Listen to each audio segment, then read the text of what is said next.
Marcus Webb slammed his fist on the conference table so hard the water glasses shook. "You want to fire me for being a father?" His voice echoed through the room. "My wife died in my arms. I buried her while you people were counting bonuses, and now you're telling me I'm not good enough." The three executives stared at him. His 8-year-old daughter Sophie watched from the corner, her small hands trembling. But what happened next would bring this billion-dollar company to its knees and force everyone in that room to beg for his help. They laughed at him for bringing his daughter to a job interview. They wouldn't be laughing for long. Comment your city below so I can see how far this story travels. Marcus Webb had exactly $47 in his bank account when he walked through the revolving doors of Titan Financial Group. He knew the number because he had checked it 3 times that morning. Once when he woke up at 4 a.m., once after Sophie's babysitter sent that text message, and once more in the parking garage, sitting in his 12-year-old Honda Civic, trying to convince himself that today would be different. $47. That was what remained of a man who once designed trading systems worth billions. Sophie tugged at his hand. "Daddy, why are those people looking at us?" Marcus glanced around the lobby. She was right. Every pair of eyes had found them, the security guard by the elevator, the receptionist behind her marble desk, the parade of executives in their $1,000 suits rushing past.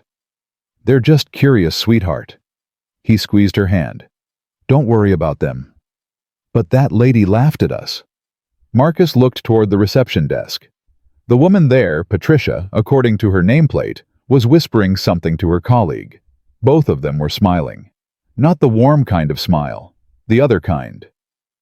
"She's not laughing at us." Marcus knelt down to Sophie's level. "She just doesn't know us yet." "Will she know us later?" "Maybe." He brushed a strand of hair from her face. "Or maybe it doesn't matter what she thinks. What matters is what we know about ourselves, right?" Sophie nodded, but her grip on his hand tightened. The lobby of Titan Financial Group had been designed to intimidate. Marcus understood that. He had worked in places like this before, temples of money, where the floors were polished to mirrors and the air smelled like expensive cologne and quiet desperation. 2 years ago, he would have belonged here. He would have walked through these doors in a tailored suit, carrying a leather briefcase, nodding to colleagues who respected his work. Now, he was wearing a suit he had bought at Goodwill for $12. The sleeves were slightly too long. The color had faded from black to something closer to gray, and he was holding the hand of his 8-year-old daughter, because her babysitter had decided at 5:47 that morning that she had better things to do. "Mr. Webb?" Marcus turned. A young man in an expensive tie was approaching them, tablet in hand. "Yes?" "I'm Derek, from Human Resources." Derek's eyes traveled from Marcus's scuffed shoes to Sophie's worn teddy bear. "We weren't expecting. The interview is for one candidate. We don't typically. My childcare fell through this morning." Marcus kept his voice steady. "I apologize for the unusual circumstances, but I'm fully prepared for the interview. My daughter will be quiet. She won't cause any disruption." Derek glanced at his tablet, then back at Sophie. "Sir, this is a senior position. The interview panel includes our Director of Operations. It's not really appropriate to. I've been preparing for this interview for 3 weeks." Marcus felt something harden in his chest. "I've researched your company's infrastructure, identified vulnerabilities in your public-facing systems, and prepared a comprehensive security assessment. My daughter being here doesn't change any of that."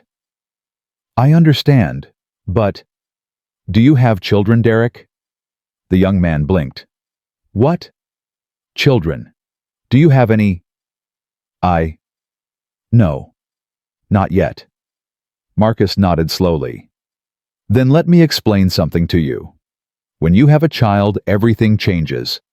Every decision you make, every breath you take, it's not just about you anymore. It's about them. About giving them a life worth living. About showing them that no matter how hard things get, you don't give up." He looked down at Sophie. "My daughter is here because I had no other choice. And I'm here because she deserves a father who fights for their future. Now, are you going to let me interview, or should I leave? Derek's mouth opened, then closed. He looked at his tablet again, as if hoping to find an answer there. The conference room is on the 12th floor. His voice had lost some of its condescension. Elevator Bank B. Someone will meet you there. Thank you. Marcus led Sophie toward the elevators. Behind them, he could hear Derek's voice low and urgent speaking into his phone. Probably warning the interview panel. Probably telling them about the desperate man who had brought his kid to a job interview like some kind of amateur. Let them talk. Let them judge. Marcus had stopped caring about other people's opinions 2 years ago in a hospital room that smelled like antiseptic and grief. Yo! The elevator rose in silence. Sophie pressed her face against the glass wall, watching the lobby shrink below them. Daddy. Yes, sweetheart. Are you scared? Marcus considered the question. His daughter had a way of asking things that cut straight to the bone. A little, he admitted. Are you? Sophie nodded. Those people don't like us. They don't know us. There's a difference. What if they never like us? Marcus crouched down, taking both of Sophie's hands in his. Then we'll find people who do. But first, we have to try. We have to walk into that room and show them who we are. Can you do that with me? I can be brave. I know you can. He kissed her forehead. You're the bravest person I know. The elevator doors opened on the 12th floor. A woman was waiting for them. Tall, severe, with hair pulled back so tightly it seemed to stretch her face. Her nameplate read, Diane Morrison, Senior HR Director. Mr. Webb. She didn't offer her hand. I was informed about your situation. I appreciate your flexibility. I wouldn't call it flexibility. Diane's eyes lingered on Sophie. I would call it an exception that shouldn't have been made. But since you're here, we might as well proceed. She turned and started walking. The panel is waiting. Please try to keep your child under control. Marcus felt Sophie's hand tighten around his fingers. She'll be fine, he said quietly. She's very well behaved. I'm sure she is. They walked down a corridor lined with glass-walled offices. Inside each one, people in expensive clothes stared at computer screens, talked on phones, shuffled papers. The machinery of money. Marcus had once been part of it. He had once believed that success meant a corner office and a 6-figure salary. Then Elena got sick. Then the world showed him what really mattered. In here. Diane stopped at a conference room door. The panel will ask questions. You'll have approximately 30 minutes. Please be concise in your answers. Understood. She opened the door. The conference room was dominated by a long mahogany table. 3 people sat on one side, 2 men and a woman. The man in the center had silver hair and the kind of face that suggested he had never been told no in his entire life. Mr. Webb. His voice was flat, unimpressed. I'm Bradley Morton, Director of Operations. This is Janet Chen, our HR counsel, and Thomas Henderson, Head of Technology. Thank you for seeing me. Let's skip the pleasantries. Bradley's eyes moved to Sophie. Is this some kind of joke? Excuse me. The child. Bradley gestured dismissively. Did you really think bringing a little girl to an interview at Titan Financial Group was appropriate? Marcus felt heat rising in his chest. My babysitter canceled this morning. I had no alternative. I explained this to your staff. And they should have turned you away at the door. Bradley leaned back in his chair. This position requires a serious candidate. Someone who understands professionalism. Someone who can prioritize the demands of this company over personal inconveniences. My daughter is not an inconvenience. She's a distraction, and in this business, distractions cost money. Bradley shuffled some papers on the table. I've reviewed your file, Mr. Webb. 2 years without employment in the financial sector. 2 years of doing... What exactly? Night security computer repair? I was caring for my family. Caring for your family. Bradley repeated the words like they were foreign concepts. Meanwhile, technology evolved. Markets shifted. Systems were upgraded. The world moved on, Mr. Webb. And you stood still. With respect, sir, I didn't stand still. I survived. Survived what? Marcus took a breath. He had known this question would come. He had rehearsed his answer 100 times. But saying the words out loud in front of his daughter, in front of people who had already decided he was worthless, that was harder than he had imagined. My wife passed away 2 years ago. Cancer. I took time off to care for her during her treatment and to be with her at the end. After she died, I needed to be present for my daughter, to help her through her grief, to rebuild our lives. The room went quiet. Janet Chen, the HR counsel, made a note on her tablet. Her expression revealed nothing. Henderson, the technology head, shifted uncomfortably in his chair. Bradley Morton didn't move. So you prioritized personal matters over professional development. I prioritize my family. And you expect us to believe that won't happen again. That the next time something comes up, a sick child, a school event, whatever, you won't abandon your responsibilities to this company. Marcus felt Sophie press closer to his leg. She was listening. She understood more than they realized. I've spent the last 2 years working 2 jobs while raising my daughter alone. His voice was steady, controlled. I've learned to optimize every minute of every day because I had no choice. I've solved technical problems at 2 in the morning because clients in other time zones needed help and I couldn't afford to lose the work. That's all very touching, but I'm not finished. Bradley's eyebrows rose. People didn't interrupt Bradley Morton. You want to know if I can handle pressure? Marcus continued. I've handled pressure that would break most people in this building. I've sat in hospital waiting rooms not knowing if my wife would survive the night. I've explained death to a 6-year-old who kept asking when mommy was coming home. I've rebuilt our entire life from the ground up while working jobs that barely paid the bills. Mr. Webb, I'm here because my daughter deserves better. Better than a father who accepts defeat. Better than a life where she learns that the world is too hard to fight. If that makes me unqualified in your eyes, then I'm sorry for wasting your time. But I won't apologize for being a father first. Silence. Henderson was staring at Marcus with something that might have been respect. Janet Chen had stopped taking notes. Bradley Morton's expression hadn't changed. Are you quite finished? Yes. Good. Bradley tapped his pen against the table. Because nothing you've said changes the fundamental problem. You're a risk, Mr. Webb. A liability. This company doesn't hire people who might disappear when things get difficult. We need commitment, dedication. Someone who puts Titan Financial first. I understand commitment better than anyone in this room. Do you? Bradley stood walking slowly around the table. Let me tell you about commitment, Mr. Webb. I've been at this company for 23 years. I've worked weekends, holidays, missed my own children's birthdays. I've sacrificed everything for this firm. That's commitment. That's not commitment. The words came out before Marcus could stop them. That's absence. The temperature in the room seemed to drop 10 degrees. What did you say? You missed your children's birthdays. Marcus held Bradley's gaze. You sacrificed your family for your career, and you're proud of that. You think it makes you dedicated. But all it means is that somewhere out there, your kids grew up without you.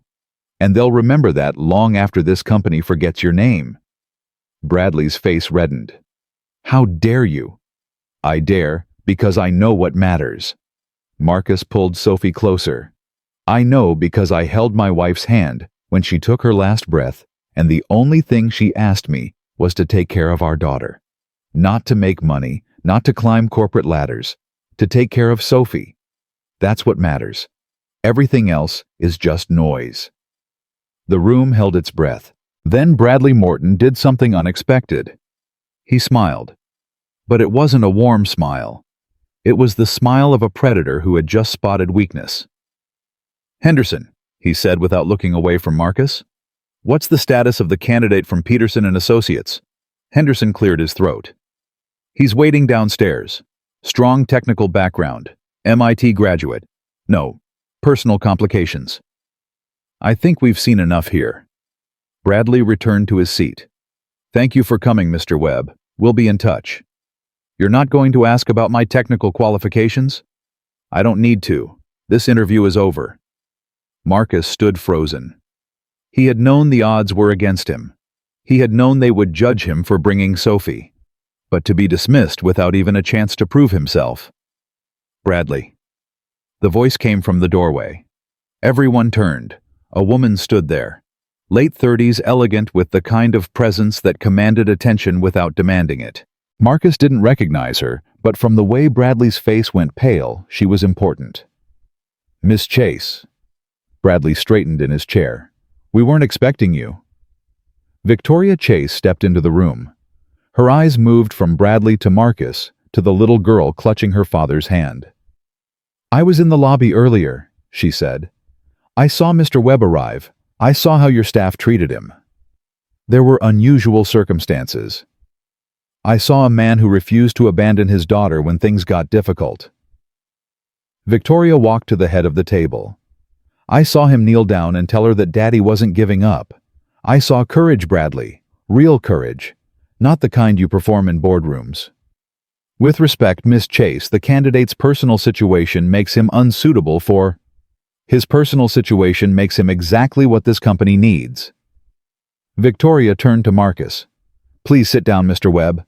I'd like to hear about your technical qualifications." Marcus hesitated. "I don't understand." "Neither do I, frankly." Victoria pulled out a chair. "I inherited this company from my father 3 years ago. I've spent every day since trying to build something he would be proud of. A company that values character over credentials. A company that sees people, not just resumes." She looked at Bradley. "It seems I haven't succeeded." "Miss Chase." "Sit down, Bradley." He sat. Victoria turned back to Marcus. "Your resume mentions experience with security architecture. Tell me about that." For the first time since walking through those revolving doors, Marcus felt something like hope. 3 years ago, I worked for Meridian Technologies. I was part of their cybersecurity division, specializing in threat detection and system vulnerability analysis. What happened? I was good at my job, maybe too good. Marcus sat down, pulling Sophie onto his lap. I identified a pattern in emerging malware, a new kind of attack that could adapt to defensive measures in real time. I spent months studying it, developing countermeasures. And then my wife got sick. The words were harder to say than he expected. I took medical leave to be with her. When I came back, he paused. My work had been credited to someone else. My supervisor, a man named Crawford. He told HR I was unreliable. 2 weeks after my wife's funeral, they terminated my employment. They fired you after your wife died? They escorted me out like a criminal. Victoria's jaw tightened. What happened to the company? 6 months after I left, they were hit by the exact type of attack I had been studying. The malware I had warned them about. It destroyed their systems, exposed client data, caused millions in losses. They never recovered. Filed for bankruptcy 8 months later. 3,000 people lost their jobs. And Crawford, promoted. VP at a firm in Seattle. 6-figure salary. Marcus's voice was flat. The world doesn't always punish the guilty, Miss Chase. Sometimes it rewards them. The room was silent. Henderson leaned forward. The Meridian breach. I remember that. It was all over the industry news. Nobody could figure out how the attackers got through. I could have told them. Marcus met his eyes. I had the solution. They just didn't want to hear it from someone who dared to put his dying wife before their quarterly targets. Victoria stood and walked to the window. For a long moment she said nothing. Sophie? She finally said, turning around. That's your name, right? Sophie nodded shyly. That's a beautiful teddy bear. Does it have a name? Mr. Buttons? Sophie held up the worn stuffed animal. Mommy gave him to me. Victoria crouched down to Sophie's level. Mr. Buttons looks like a very good friend. He is. He keeps me safe when Daddy's at work. Your daddy works very hard, doesn't he? He works 2 jobs. Sophie held up 2 fingers. One at night and one on weekends. But he always makes me breakfast. And he always reads me stories before bed, even when he's really tired. Victoria looked up at Marcus. Something had shifted in her expression. Mr. Webb, she said, rising to her feet. I want you to tell me. The lights flickered. Everyone looked up. The fluorescent panels buzzed, dimmed, then stabilized. What was that? Janet asked. Henderson pulled out his phone. His face went white. We have a problem. Marcus saw it before anyone explained. Through the glass walls of the conference room, he could see the trading floor below. People were standing staring at their screens. Some were shouting. Others were running. Henderson! Victoria's voice was sharp. What's happening? Our systems! Henderson was scrolling frantically through his phone. Something's wrong. The trading algorithms are... They're executing unauthorized transactions, thousands of them. Shut them down. We can't. The override codes aren't responding. Nothing's responding. Bradley stood up. This is impossible. Our security systems are state-of-the-art. State-of-the-art doesn't matter if someone's already inside. Marcus was watching the chaos unfold below. The pattern was familiar. Too familiar. How long has this been going on? Henderson looked at him. What? The unauthorized trades. How long? I don't. Maybe 5 minutes. Why? Marcus did the math in his head. 5 minutes. Thousands of trades. The attack wasn't random. It was systematic. You have about 10 minutes, he said quietly. Maybe 15. After that, there won't be anything left to save. Victoria turned to him. What are you talking about? I've seen this before. Marcus stood handing Sophie to the nearest chair. Stay here, sweetheart. Don't move. Daddy? I'll be right where you can see me. I promise. He walked to the window, watching the trading floor descend into chaos. Red numbers everywhere. Sell orders executing at impossible speeds. The machinery of money eating itself alive. This is the attack pattern I studied at Meridian. His voice was calm, analytical, the voice of a man who had found his purpose. Polymorphic code that rewrites itself in real time. Your security systems can't stop it because it's never the same program twice. Every time you block one approach, it adapts. It learns. That's not possible, Bradley sputtered. We spent $20 million on cybersecurity. And whoever designed this attack spent years learning how to beat it. Marcus turned to face them. I know because I was one of the people trying to stop them, before Crawford stole my work and got me fired. Victoria stepped toward him. Can you stop it? I don't know. Honest. Direct. I've had 3 years to think about how to beat this thing. I know its patterns, its weaknesses, but I've never had a chance to test my theories. But you might be able to. I might. He looked at Sophie sitting alone in the corner, clutching Mr. Buttons. Or I might fail, and then I walk out of here with nothing same as I came in. Victoria didn't hesitate. Henderson give him access. What? Henderson looked like he might faint. You can't be serious. He's not even an employee. We don't know anything about him.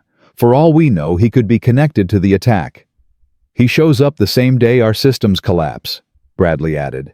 Knows exactly what's happening. This is too convenient. Convenient? Marcus turned on them. You think I planned this? I came here to interview for a job. I brought my 8-year-old daughter because I had no other choice.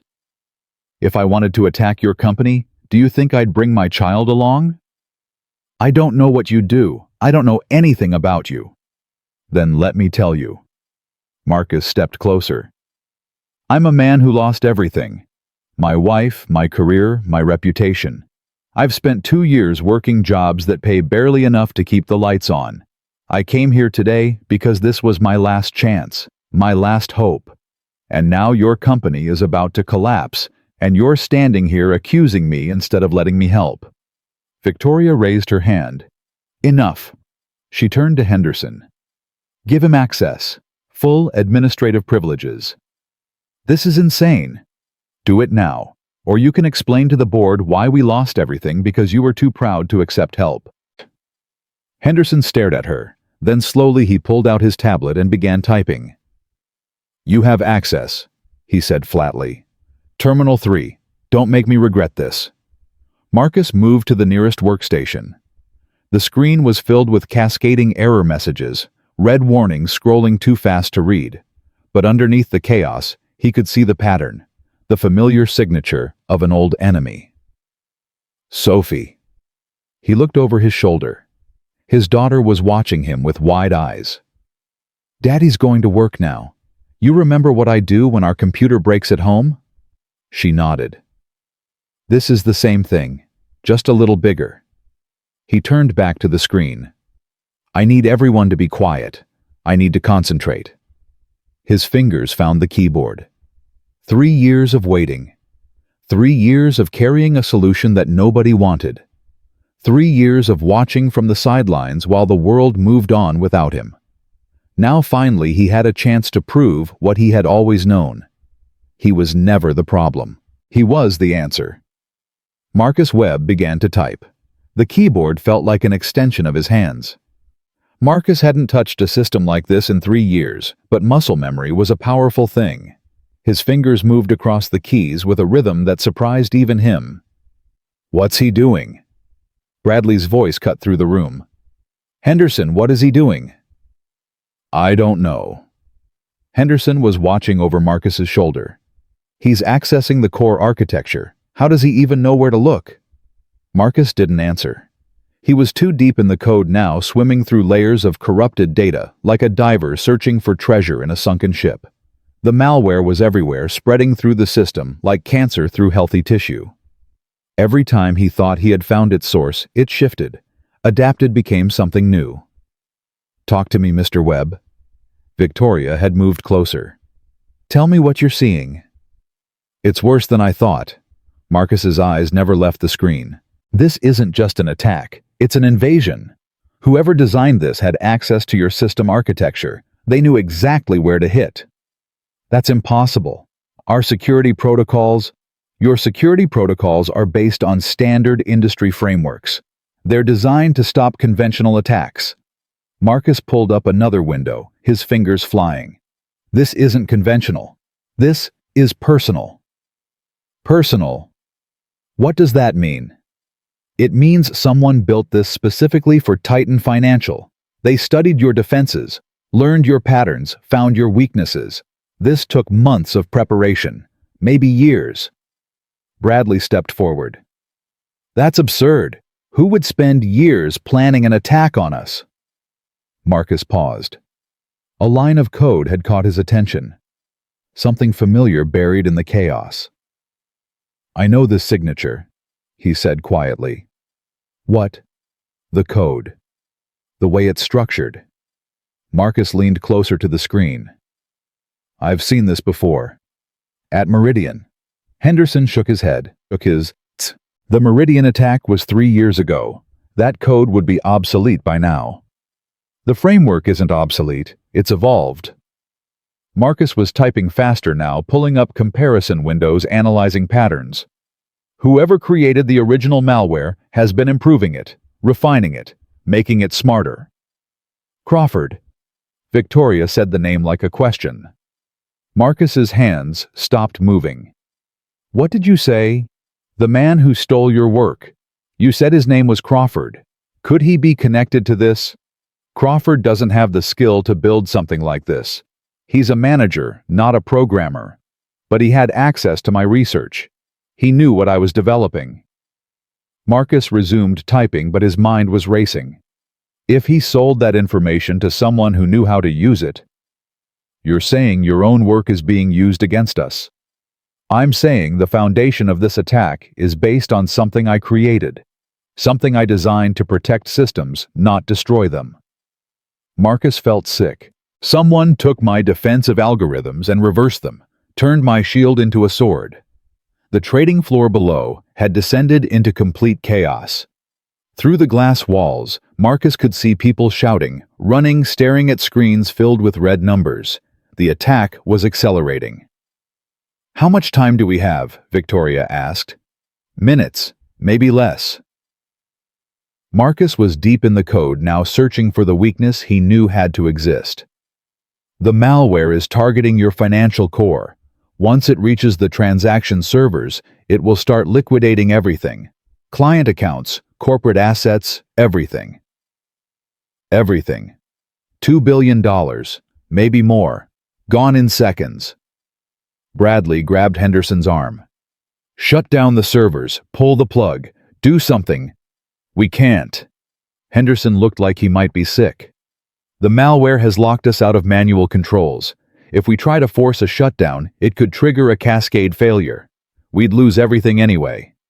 "Then what do we do?" "We let him work." Victoria's voice was steady. "Mr. Webb, what do you need?" "Quiet." Marcus didn't look up. "And time. I need time." Sophie's voice came from the corner, small, frightened. "Daddy?" Marcus's fingers paused. He turned to look at his daughter. She was sitting exactly where he had left her, clutching Mr. Buttons, her eyes wide with fear. "It's okay, sweetheart." He forced his voice to stay calm. "Daddy's just fixing their computer. Like at home, remember? But everyone's scared." "I know, but you don't need to be scared. I'm right here." "Promise." "I promise." He turned back to the screen. The code was shifting again, adapting to his probes. Every time he thought he had found a weakness, the malware sealed it shut. It was like fighting a living thing. "This is taking too long." Bradley was pacing. "We need to call the FBI, the SEC, someone who actually knows what they're doing. By the time they arrive, there won't be anything left to save." Marcus was working faster now, sweat forming on his forehead. "I need everyone to stop talking, now. You can't speak to me like..." "Bradley." Victoria's voice was sharp. "Shut up." The room went silent, except for the sound of Marcus's fingers on the keyboard. He was back at Meridian now in his mind. Back in the basement lab, where he had spent countless nights studying this exact pattern. He remembered the breakthrough he had made, the vulnerability he had discovered. The malware's greatest strength was also its greatest weakness. It adapted, constantly rewriting itself to avoid detection. But that adaptation required processing power. And processing power required a central coordination point. The brain. Every attack had a brain. Marcus began searching for it. Layer after layer of code, each one more complex than the last. The malware's creators had hidden it well, buried it under mountains of misdirection and false leads. But Marcus knew what to look for. He had spent 3 years thinking about this moment. "There." He whispered the word like a prayer. "What?" Henderson leaned closer. "What did you find?" "The timing sequence. Every adaptation the malware makes requires a synchronization pulse, a heartbeat. If I can interrupt that pulse at exactly the right moment, the whole thing crashes. Maybe. Or maybe it just gets angry and destroys everything faster."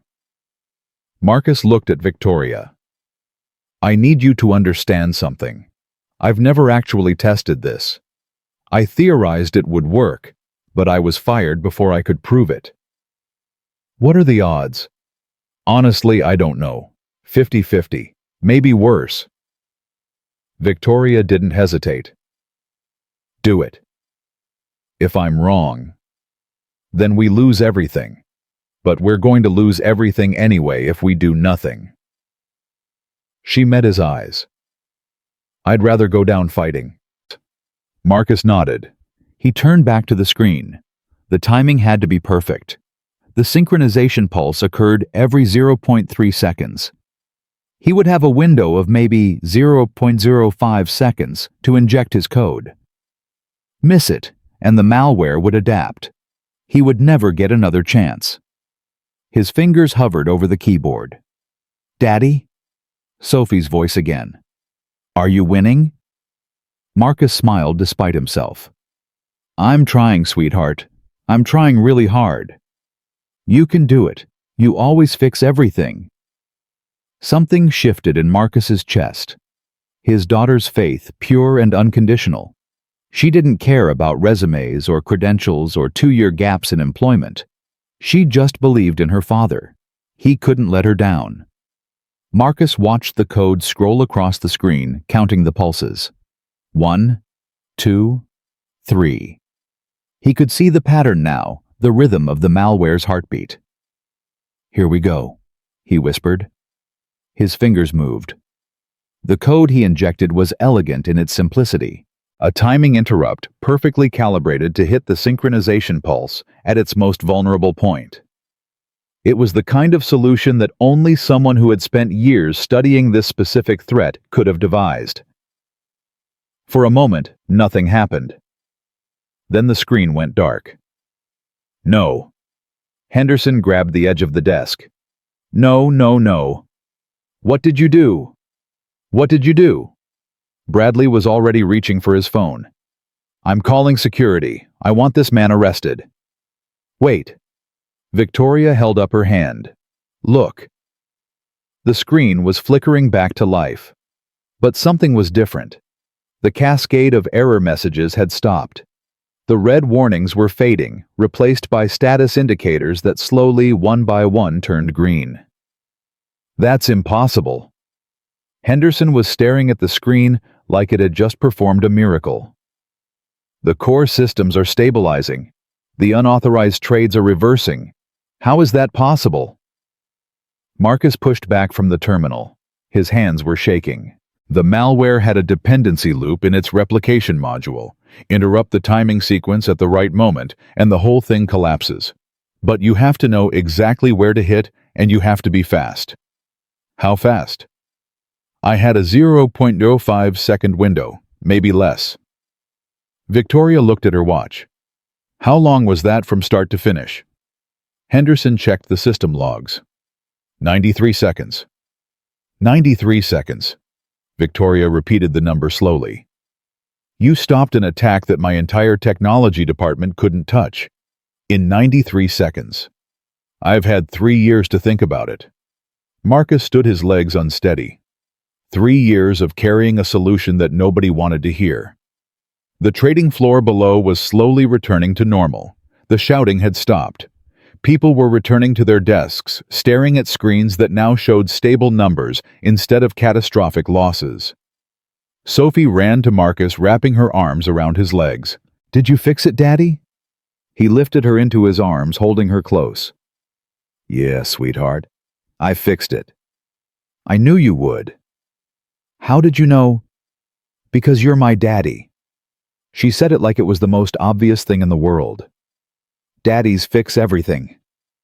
Marcus felt tears forming in his eyes. He blinked them back.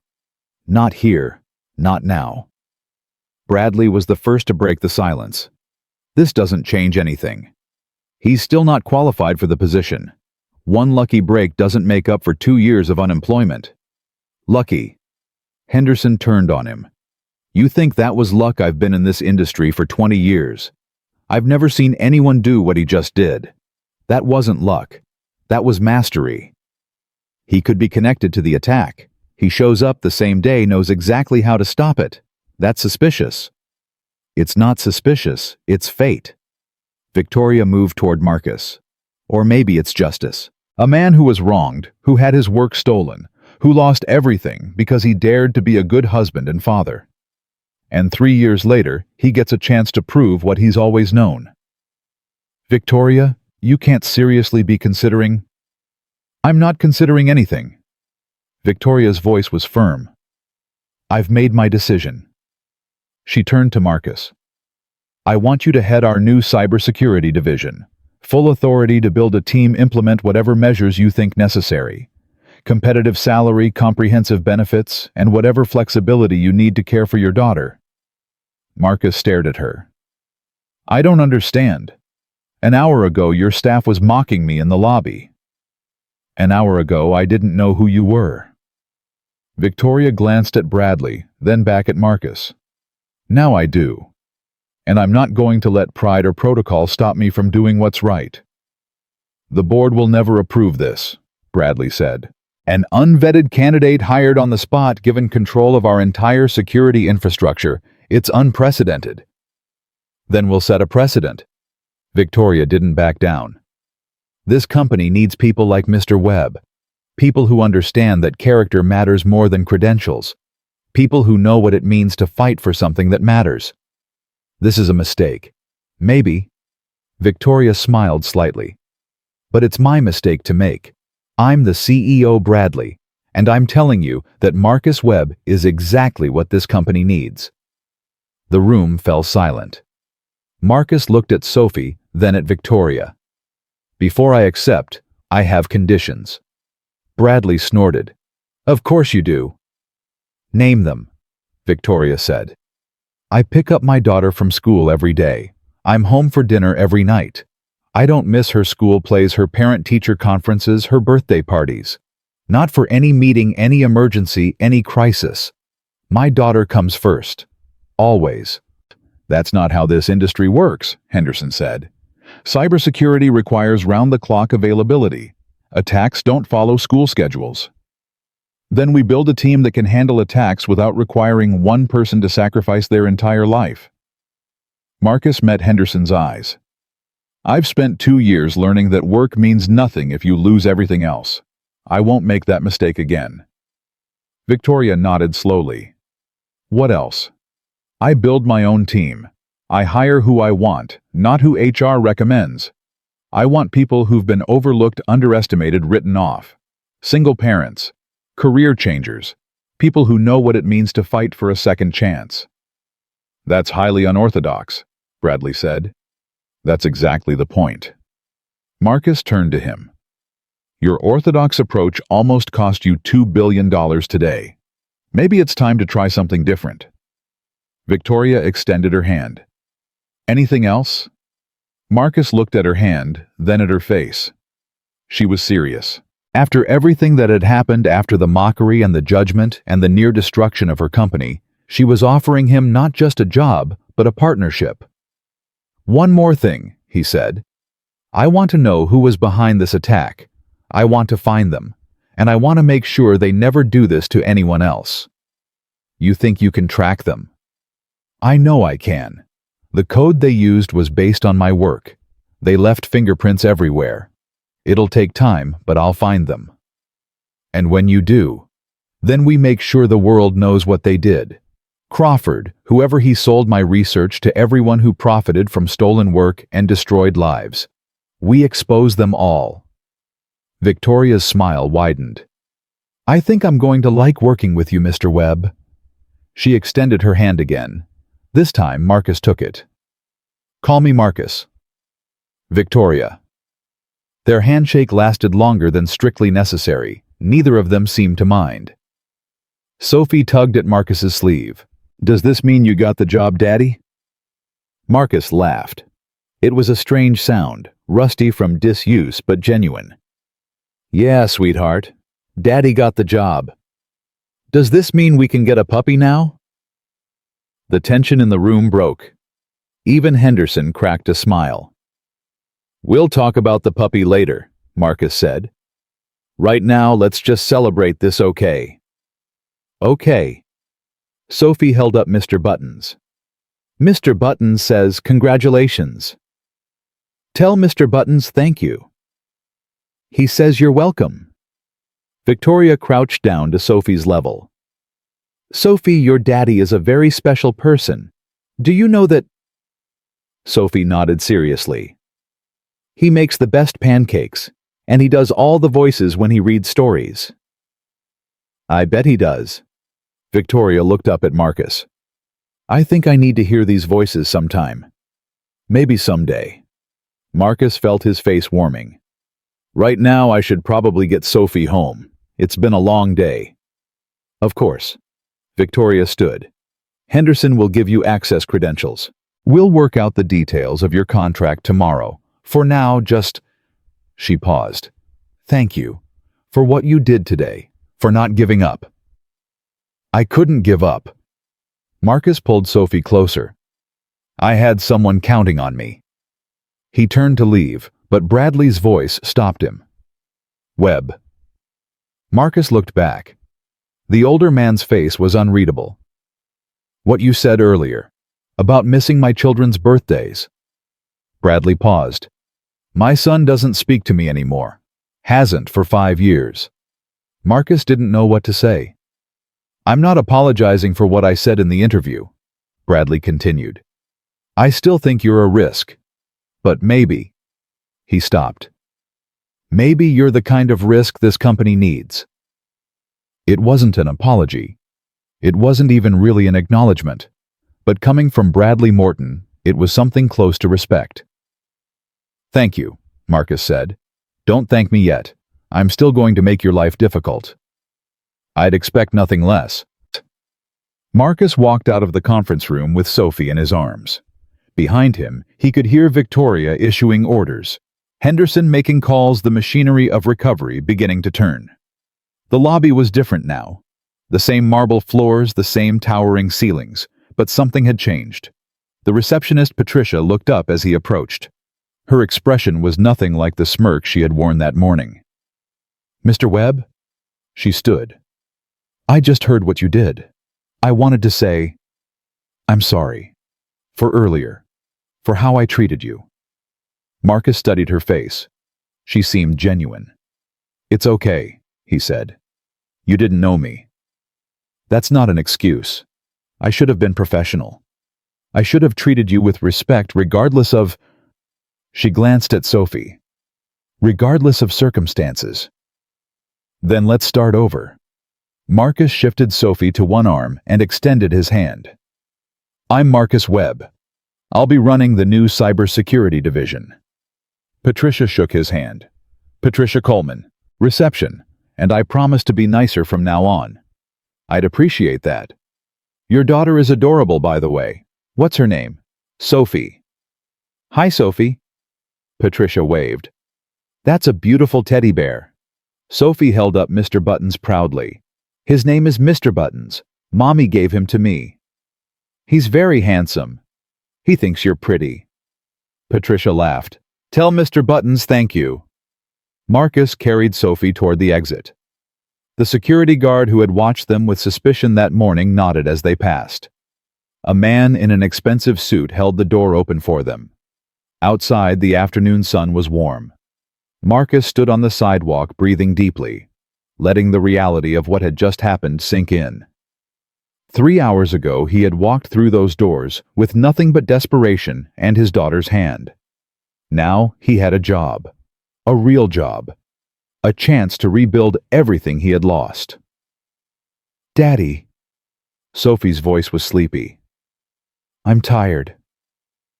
I know, sweetheart. Let's go home. Can we get ice cream? Marcus smiled. Yeah, we can get ice cream. He carried her to the parking garage to the old Honda Civic that had somehow kept running through all the hard years. He strapped Sophie into her car seat, tucked Mr. Buttons beside her, and sat in the driver's seat for a long moment. $47. That was what he'd had this morning. That was what remained of a man who had once had everything. But money wasn't everything. He knew that now. He had learned it the hard way in hospital rooms and funeral homes, and endless nights of grief. What mattered was Sophie. What mattered was showing her that no matter how hard life got, you didn't give up. You kept fighting. You kept believing. And sometimes, if you were very lucky, the world gave you a second chance. Marcus started the car and drove toward home. Behind him, Titan Financial Group continued its recovery. Systems stabilized. Markets calmed. The $2 billion that had almost been lost remained safely in client accounts, and in a corner office on the top floor. Victoria Chase stood at her window watching a 12-year-old Honda Civic drive out of the parking garage. She didn't know why she was watching. She didn't know why she cared. But something about Marcus Webb had gotten under her skin. Something about the way he looked at his daughter, the way he refused to be broken, the way he had put his family before everything else. She had built her career on logic and strategy. She had inherited a company and transformed it through sheer force of will.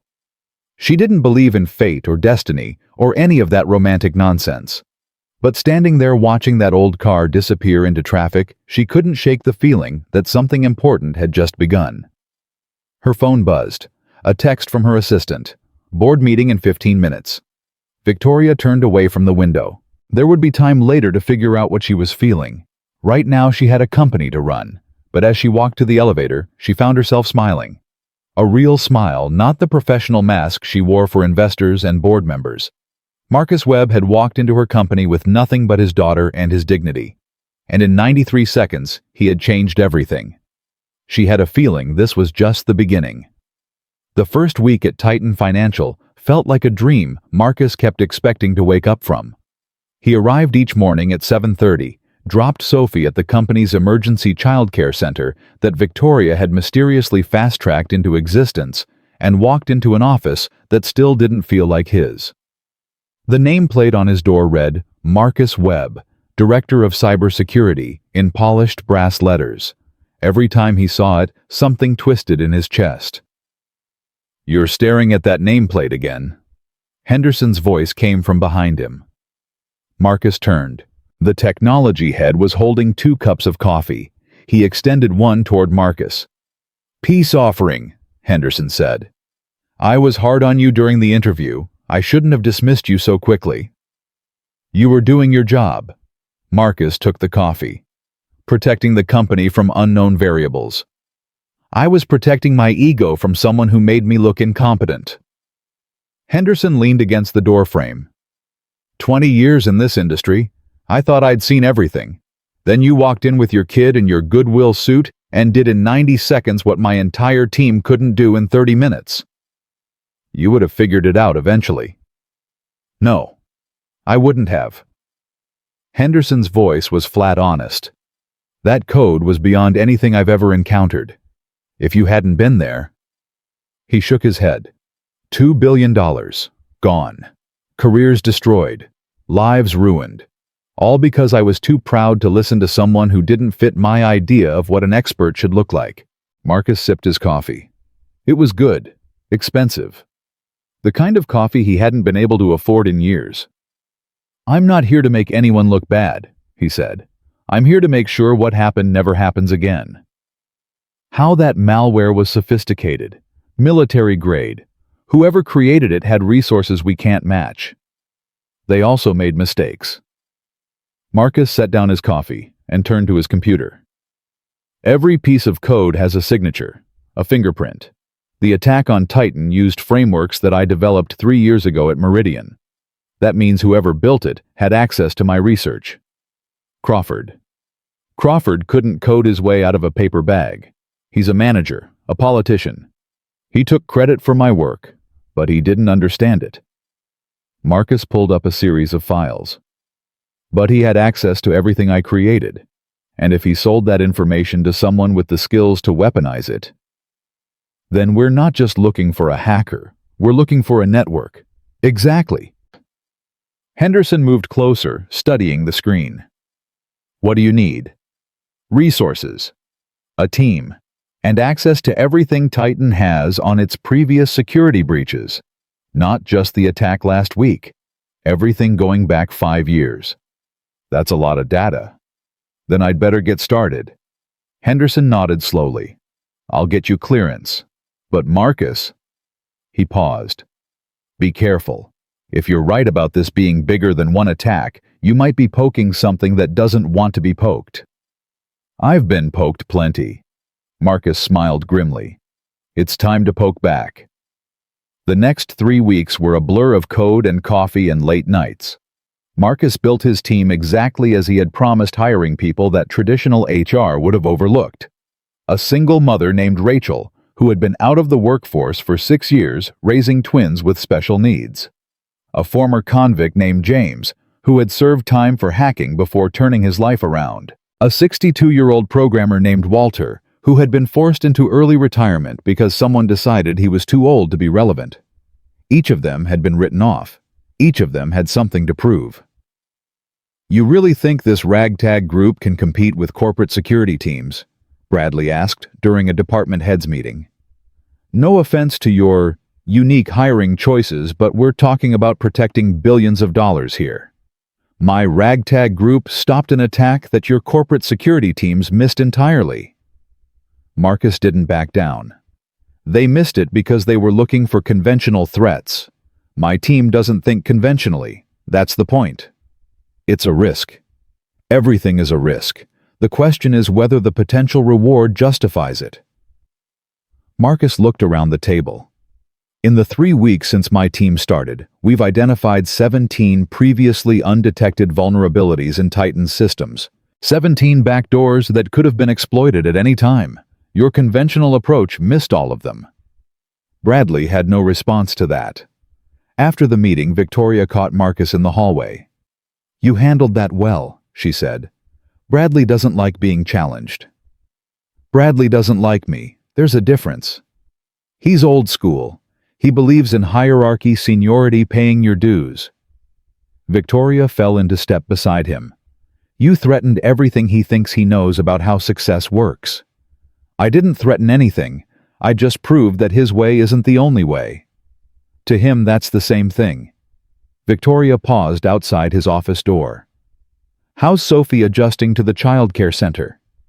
The question caught Marcus off guard. It was personal, human, not the kind of thing CEOs typically ask their employees. "She loves it," he admitted. "The staff is wonderful. She made 3 friends on the first day." He paused. "Thank you for setting that up. I know it wasn't easy. It should have existed years ago. Working parents shouldn't have to choose between their careers and their children."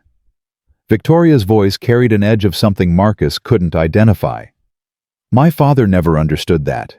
He built this company by sacrificing everything else. His health, his marriage, his relationship with me. You didn't have a good relationship with him. I barely knew him." Victoria looked away. "He was always working, always chasing the next deal, the next acquisition. When he died, I realized I had inherited a company from a man who was essentially a stranger. I'm sorry." "Don't be. His absence taught me something valuable." She met his eyes. "It taught me what kind of leader I don't want to be." They stood in silence for a moment. The hallway was empty. Somewhere a phone was ringing. "I should get back to work," Marcus said finally. "We're close to something.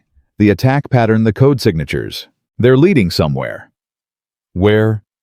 "I'm not sure yet, but I think whoever did this has done it before. Not just to us, to other companies, other targets." He hesitated. "And I think Crawford is the key. He's the connection between my research and whoever weaponized it." "What do you need?" "Permission to dig deeper. Some of what I might find could be sensitive. Corporate secrets, internal communications, things that could embarrass powerful people." Victoria's expression hardened. "Find the truth, whatever it takes. If there are people inside this industry who are profiting from attacks like the one we experienced, I want to know. And I want them exposed. Even if it damages relationships, business partnerships." Even then, Victoria stepped closer. "I didn't inherit this company to protect criminals. I inherited it to build something worth protecting. Do what you need to do, Marcus. I'll handle the consequences." She walked away. Marcus watched her go, feeling something he hadn't felt in a long time. Respect. Admiration. Maybe something more. He shook his head. That wasn't why he was here. He had a job to do. The breakthrough came on a Tuesday night. Marcus was alone in his office, Sophie asleep on the small couch he had set up in the corner. She had begged to stay late with him, and he hadn't had the heart to say no. Now she was curled up under a blanket Mr. Buttons tucked under her arm, while her father hunted ghosts in the digital darkness. "Come on," Marcus muttered. "Show me something." He had been tracing the attack code backward, following its evolution through increasingly obscure corners of the internet. Dark web forums, encrypted communications, abandoned servers that hadn't been accessed in years. And then he found it. A single file buried in a defunct message board. A discussion thread from 18 months ago. Someone was selling access to advanced adaptive malware frameworks. The sample code included in the posting was unmistakably based on Marcus's work. But that wasn't what made his blood run cold. The seller's username was Meridian Ghost. "You son of a bitch," Marcus whispered. He started digging. Meridian Ghost had been active for almost 3 years, always selling variations of the same basic technology. The customers were anonymous, hidden behind layers of encryption and cryptocurrency transactions. But the pattern was clear. Every major cyber attack in the financial sector for the past 2 years had used code derived from Meridian Ghost's products. The attack on Meridian Technologies that had destroyed Marcus's career. The breach at First Continental Bank that had cost thousands of customers their savings. The ransomware incident at Western Pacific Credit Union that had shut down operations for 2 weeks. All of them. All connected. All based on work that Marcus had created to defend systems, not destroy them. "Daddy?" Sophie's voice made him jump. She was sitting up on the couch, rubbing her eyes. "Hey, sweetheart." Marcus forced his voice to stay calm. "Did I wake you? You were talking to yourself." Sophie yawned. "You only do that when something's wrong." "Nothing's wrong. Daddy just found something important." "Is it bad?" Marcus hesitated. "How did you explain betrayal to an 8-year-old? How did you tell her that the work you had created to help people had been twisted into a weapon that had hurt thousands?" "It's complicated," he said finally. "But finding it is a good thing. It means we can stop the bad people from hurting more innocent folks. Like superheroes." Despite everything, Marcus smiled. "Yeah, like superheroes. Can I help? You already help, every day." He walked to the couch and sat beside her. "You know what gives me strength, Sophie? You. Knowing that I'm fighting for your future. That keeps me going when things get hard." Sophie leaned against him. "Mommy used to say that too, that I was her strength." Marcus felt his throat tighten. Elena. Even now, after 2 years, the mention of her name could still break him open. "Your mommy was the strongest person I ever knew," he said softly. "And she's still with us. Every time you smile, I see her. Every time you laugh, I hear her. She's not gone, Sophie. She's just somewhere we can't see, watching over us. Do you think she's proud of you?" "I hope so." Marcus kissed the top of her head. "I really hope so." They sat together in the quiet office, father and daughter, while somewhere in the digital ether, evidence of unimaginable betrayal waited to be exposed. The next morning, Marcus requested a meeting with Victoria. "You look like you haven't slept," she said as he entered her office. "I haven't, but I found something." He placed a folder on her desk. "Meridian Ghost. That's the username of whoever has been selling my weaponized research for the past 3 years. Every major financial sector attack in that period can be traced back to code purchased from this seller." Victoria opened the folder, scanning the documents. "This is extensive." "It gets worse. I've been analyzing the transaction patterns, the communication styles, the technical fingerprints. Whoever is running this operation isn't just some random hacker. They have inside knowledge, industry connections, access to information that only someone embedded in the financial sector would have." "You think it's someone we know? I think it's someone everyone knows." Marcus sat down across from her. "The attacks aren't random. They're targeted. Specific companies at specific times. And every single one of those companies had something in common. What? They were all in competition with or negotiating against Harman Financial Group." Victoria's face went pale. Harmon, you're sure? Look at the timeline. First Continental Bank was hit 2 weeks before Harmon acquired their mortgage division at a steep discount. Western Pacific Credit Union was attacked right before they were supposed to announce a partnership that would have competed with Harmon's small business lending. Meridian Technologies collapsed right after they rejected a buyout offer from a subsidiary connected to Harmon. That's circumstantial. It's a pattern, and there's more. Marcus leaned forward. Remember Crawford? My old supervisor who stole my research and got me fired. 3 months after I was terminated, he left Meridian. Took a new job. He paused. At Harmon Financial Group. The silence in the room was deafening. You're saying that Richard Crawford is Meridian Ghost, Victoria said slowly. That he's been selling your weaponized research to attack Harmon's competitors. That he's behind every major cyber incident in the financial sector for the past 3 years. I'm saying it's possible, more than possible, but I don't have proof. Not the kind that would hold up in court. What would it take to get that proof? Access to Crawford directly. His communications, his financial records, his connections within Harmon. Marcus shook his head. But that's impossible. Harmon is a fortress. Their security is better than ours, and Crawford would see us coming from a mile away. Victoria stood and walked to the window. For a long moment she said nothing. There's something you don't know, she said finally. About Harmon Financial. About why this is personal for me. Tell me. My father didn't die of a heart attack. Not exactly. Victoria turned to face him. 3 years ago, someone hacked into our medical systems, changed his medication dosages. The doctors didn't catch it in time. By the time they realized something was wrong, the damage was done.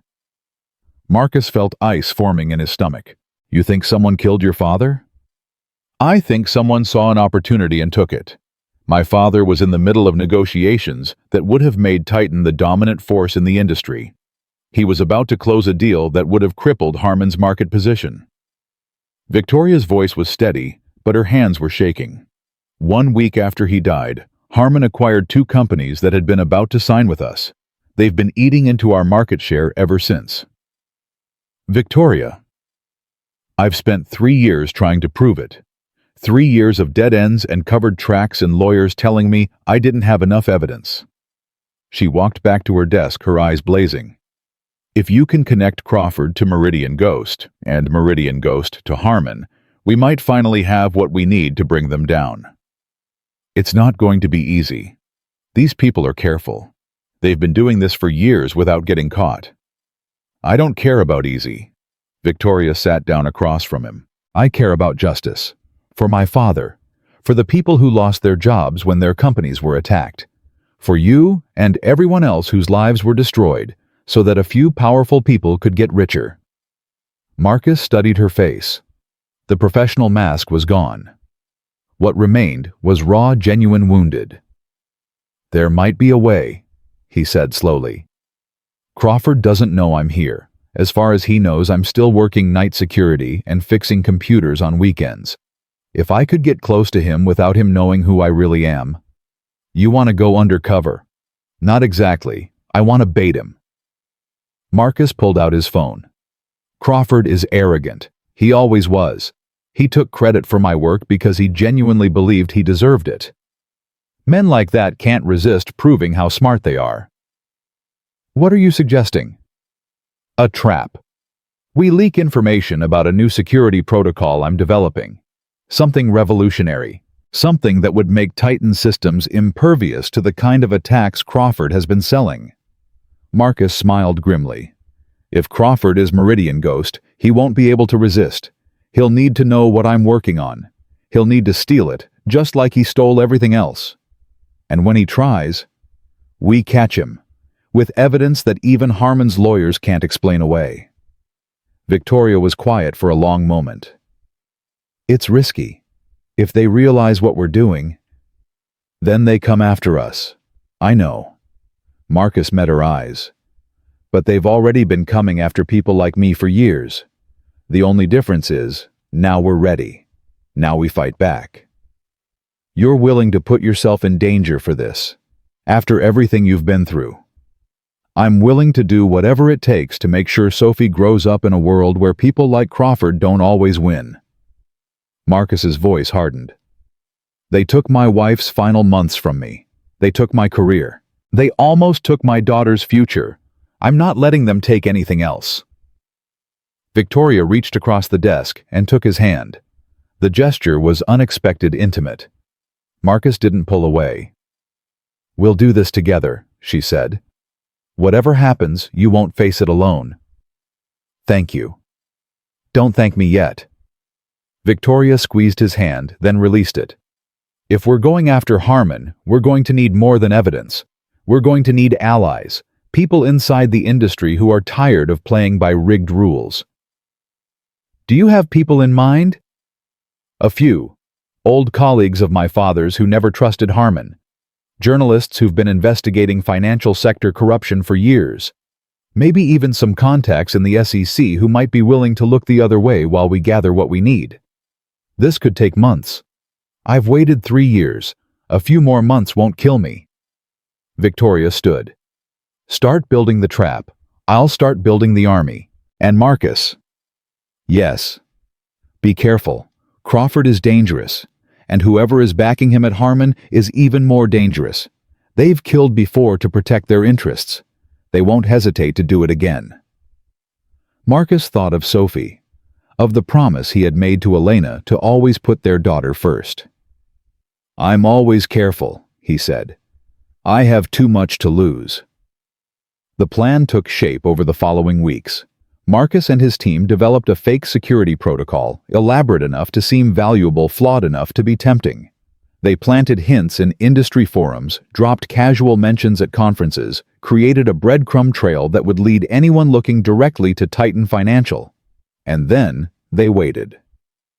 The attack came on a Friday night. Not the digital kind, not this time. The personal kind. Marcus was leaving the office late, Sophie asleep in his arms. The parking garage was empty, shadows stretching between concrete pillars, like dark fingers reaching for something to grab. He heard the footsteps behind him. Too late. Marcus Webb. He turned. 3 men stood between him and his car, large, professional. The kind of men who got paid to solve problems permanently. "Gentlemen?" Marcus held Sophie tighter. "Can I help you?" "You've been asking questions that make certain people uncomfortable." The speaker was the tallest of the 3, a man with a scar running down his left cheek. "Our employers would like you to stop." "Your employers should have thought about that before they killed innocent people." The man smiled. It wasn't pleasant. "Mr. Webb, you seem to be under the impression that this is a negotiation. It isn't. You're going to stop investigating. You're going to delete whatever files you've compiled. And you're going to forget that any of this ever happened. And if I don't..." The man's eyes moved to Sophie. It would be a shame if something happened to such a beautiful little girl. Something broke inside Marcus. Something that had been carefully contained since the day Elena died. Something dark and cold and utterly without mercy. He set Sophie down gently, positioning her behind his legs. "You want to threaten me?" His voice was quiet, deadly. "That's fine. I've been threatened before. But you mention my daughter again, and I swear to God you'll regret it." Big words from a man outnumbered 3-1. Numbers don't mean anything if you don't know who you're dealing with. The tall man laughed. "And who exactly are we dealing with?" "A father." Marcus stepped forward. "A father who buried his wife. A father who lost everything and rebuilt it from nothing. A father who will burn the entire world to the ground before he lets anyone hurt his child." "Daddy." Sophie's voice was frightened. "It's okay, sweetheart. These men were just leaving." The tall man's smile faded. "We're not going anywhere until you agree to our terms." "Then we have a problem." Marcus reached into his pocket. The 3 men tensed hands, moving toward concealed weapons. But all Marcus pulled out was his phone. "Because I've been recording this entire conversation. and in about 30 seconds it's going to be transmitted to every major news outlet in the country, along with a detailed summary of everything I've uncovered about Harmon Financial and their connection to Meridian Ghost. The tall man's face went pale. You're bluffing. Try me. Marcus held up his phone, the red recording light clearly visible. Your employers thought they could intimidate me into silence. They thought I was just another victim they could crush. But they forgot something important. What's that? I have nothing left to lose. Marcus's voice was ice. They already took everything from me. My career, my reputation, my wife. The only thing I have left is my daughter and my integrity, and I will die before I give up either one. For a long moment nobody moved. Then the tall man stepped back. This isn't over, Webb. No, Marcus agreed. It isn't. But the next move is mine. Tell your employers that. The three men retreated into the shadows. Marcus waited until their footsteps faded, then waited another minute to be sure they were gone. Only then did he allow his hands to shake. Daddy, Sophie was crying. I'm scared. Marcus knelt down and pulled her into his arms. I know, sweetheart, I know. But it's going to be okay. Daddy's not going to let anything happen to you, ever. Who were those men? Bad people, but they're gone now, and they're never going to bother us again. Promise? I promise. He carried her to the car, buckled her in, and drove home through streets that suddenly felt darker than before. That night, after Sophie was finally asleep, Marcus made a phone call. Victoria, we need to talk. Things just escalated. He told her everything, the confrontation, the threats, the recording. When he finished, Victoria's voice was cold with fury. They threatened Sophie. They'll regret it. They'll do more than regret it. They'll pay. Victoria paused. Marcus, I think it's time to stop playing defense. We have enough evidence to go public. Not everything, but enough to make people start asking questions. Are you sure? Once we do that, there's no going back. I've been waiting 3 years to go forward. I'm done waiting. Victoria's voice hardened. Tomorrow morning I'm calling a press conference. I'm going to tell the world about the attack on Titan, about the pattern of incidents across the industry, and about our suspicions regarding who's behind it all. They'll deny everything. Let them. Denials create news cycles. News cycles create investigations. Investigations create pressure. Victoria paused. And pressure makes people make mistakes. Crawford will know I'm behind this. He'll come after me directly. Then let him come. We'll be ready. Victoria's voice softened slightly. Marcus, you're not alone in this anymore. Whatever happens next, we face it together. I promise. Marcus looked at his phone. At the recording still saved there. At the evidence that could bring down an empire of corruption and greed. Okay, he said finally. Let's do it. Let's end this. He hung up and sat in the darkness of his living room, listening to the sound of his daughter breathing in the next room. Tomorrow, everything would change. Tomorrow the war would begin in earnest. But tonight, he allowed himself one moment of peace. One moment to remember why he was fighting. One moment to feel Elena's presence, to imagine her approval, to believe that somewhere, somehow she was proud of the man he had become. Then he closed his eyes and prepared himself for what was coming. The press conference was scheduled for 10 a.m. By 9:30, the lobby of Titan Financial was packed with reporters' cameras and the electric tension that preceded something explosive. Marcus stood backstage with Victoria watching the chaos through a crack in the curtain. His hands were steady, but his heart was racing. Are you ready for this?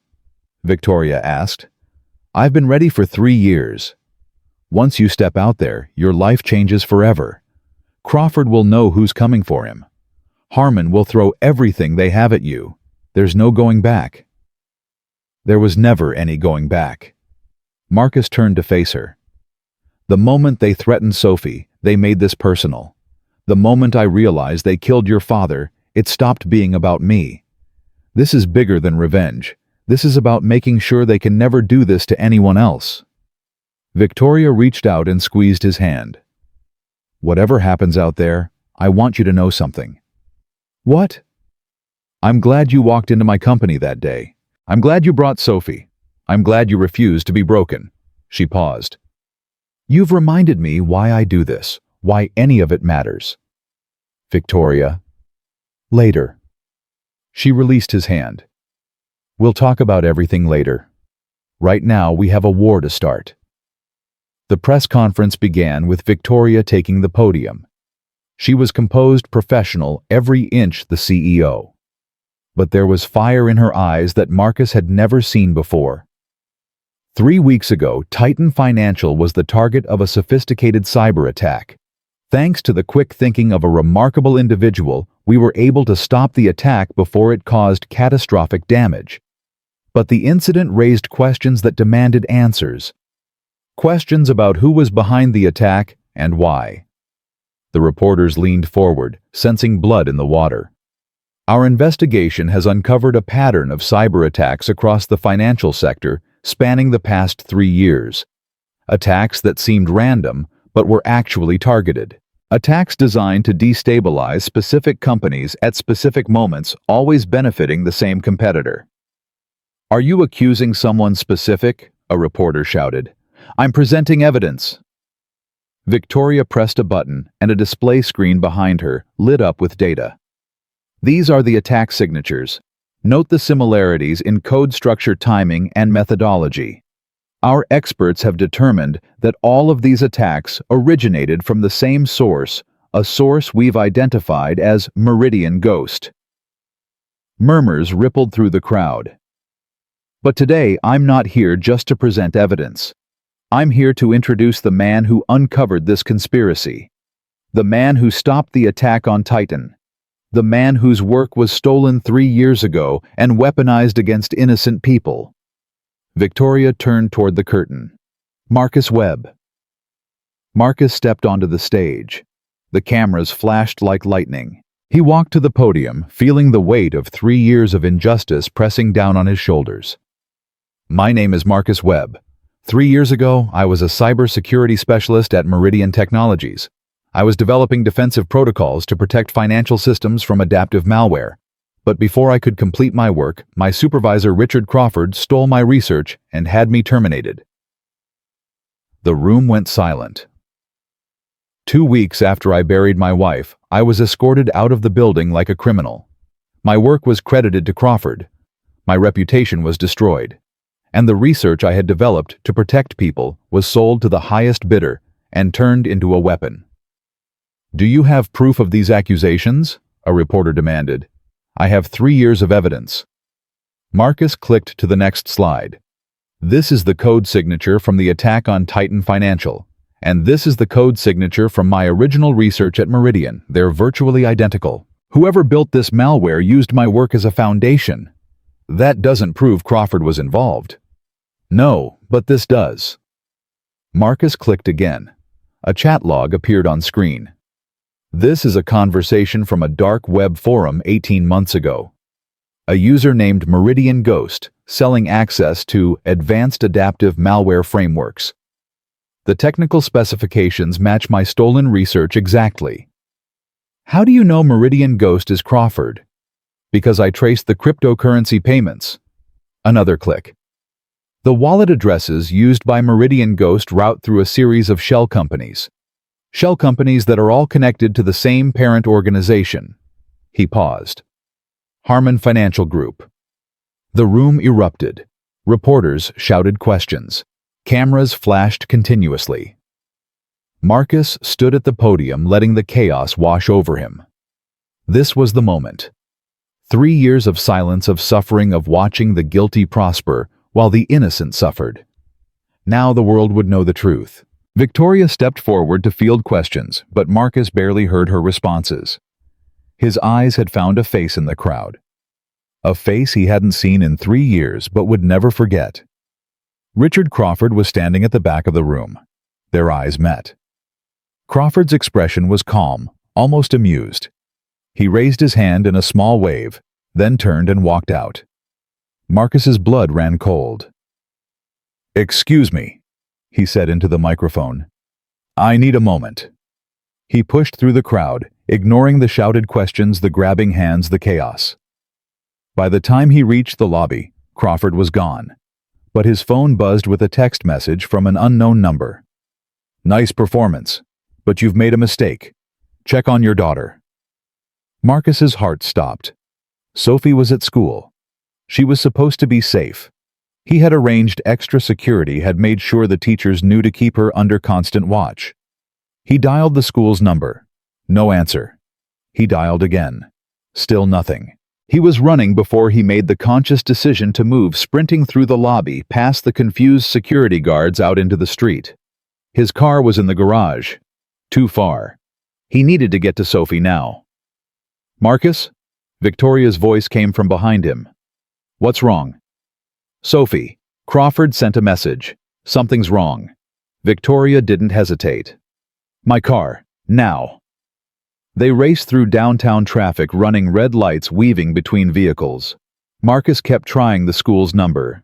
Nothing. He tried Sophie's teacher directly. Voicemail. "Come on," he muttered. "Come on, come on, come on. We're almost there." Victoria's voice was tense. 5 minutes. 5 minutes is too long. If something happened to her. Don't go there. Focus. They pulled up to the school in 4 minutes. Marcus was out of the car before it stopped moving, sprinting toward the entrance. The doors were locked. He pounded on them until a confused security guard appeared. "My daughter, Sophie Webb. Where is she?" "Sir, you need to calm down." "Where is my daughter?" "She's in class. Everything is fine." Marcus felt his knees weaken. "She's okay. You're sure?"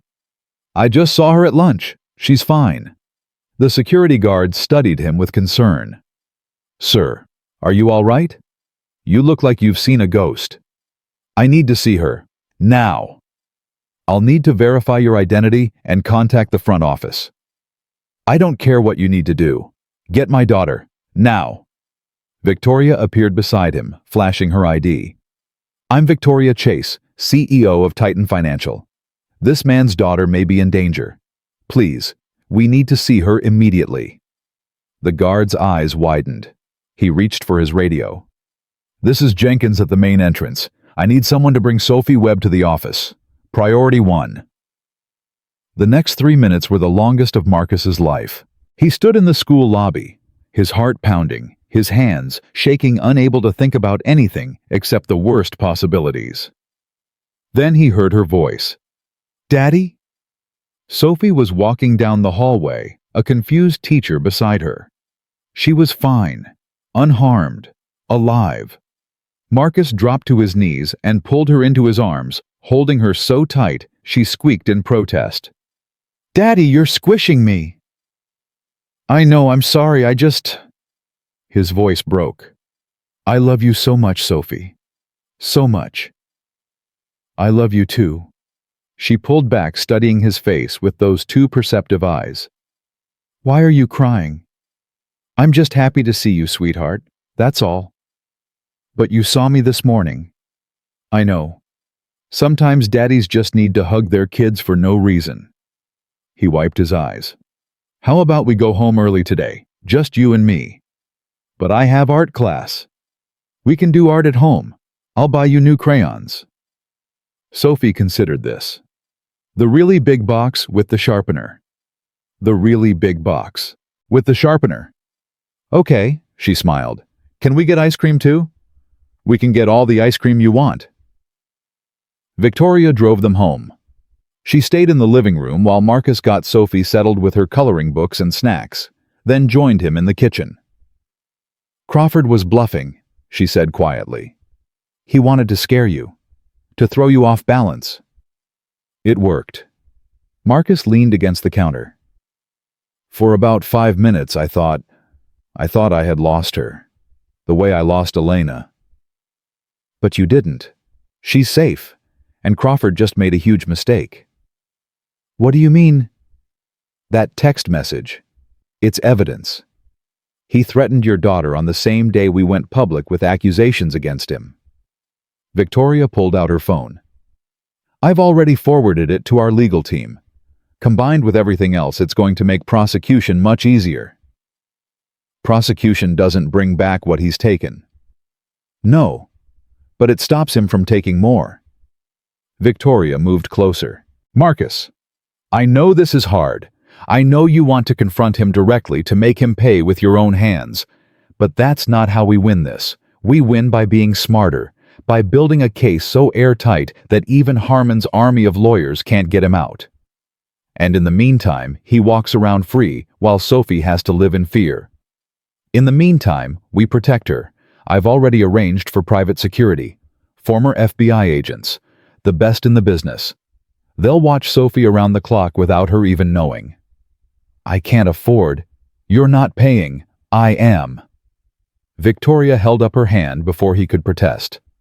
Don't argue. This is non-negotiable. Crawford threatened your daughter to get to me. That makes it my responsibility.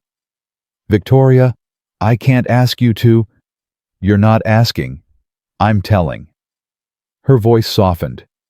Marcus, you've given me something I haven't had in 3 years. Hope. Hope that the people who destroyed my father will finally face justice.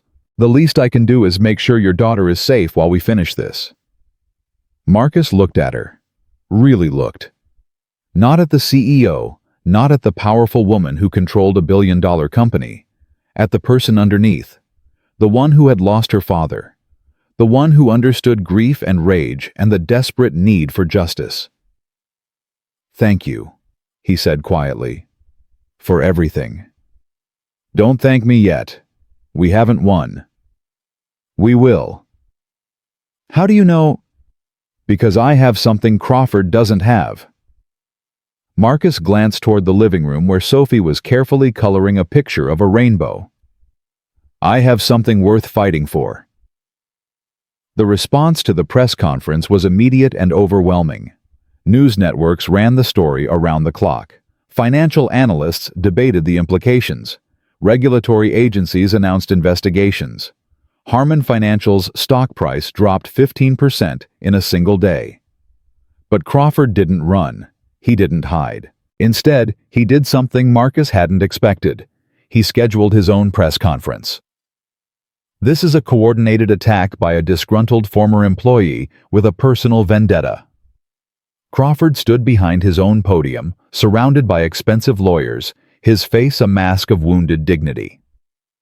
Marcus Webb was terminated from Meridian Technologies for cause.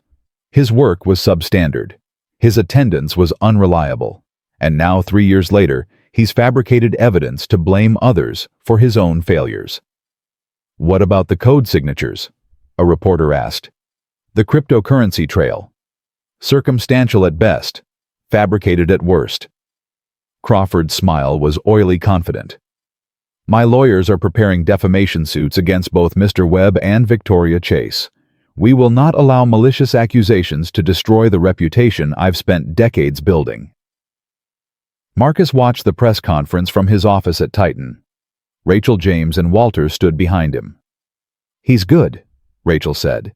The way he's spinning this, some people will believe him. Some people always believe the powerful. James shook his head. But not everyone. Not anymore. What do we do now? Walter asked. We wait. Marcus didn't take his eyes off the screen. Crawford is scared.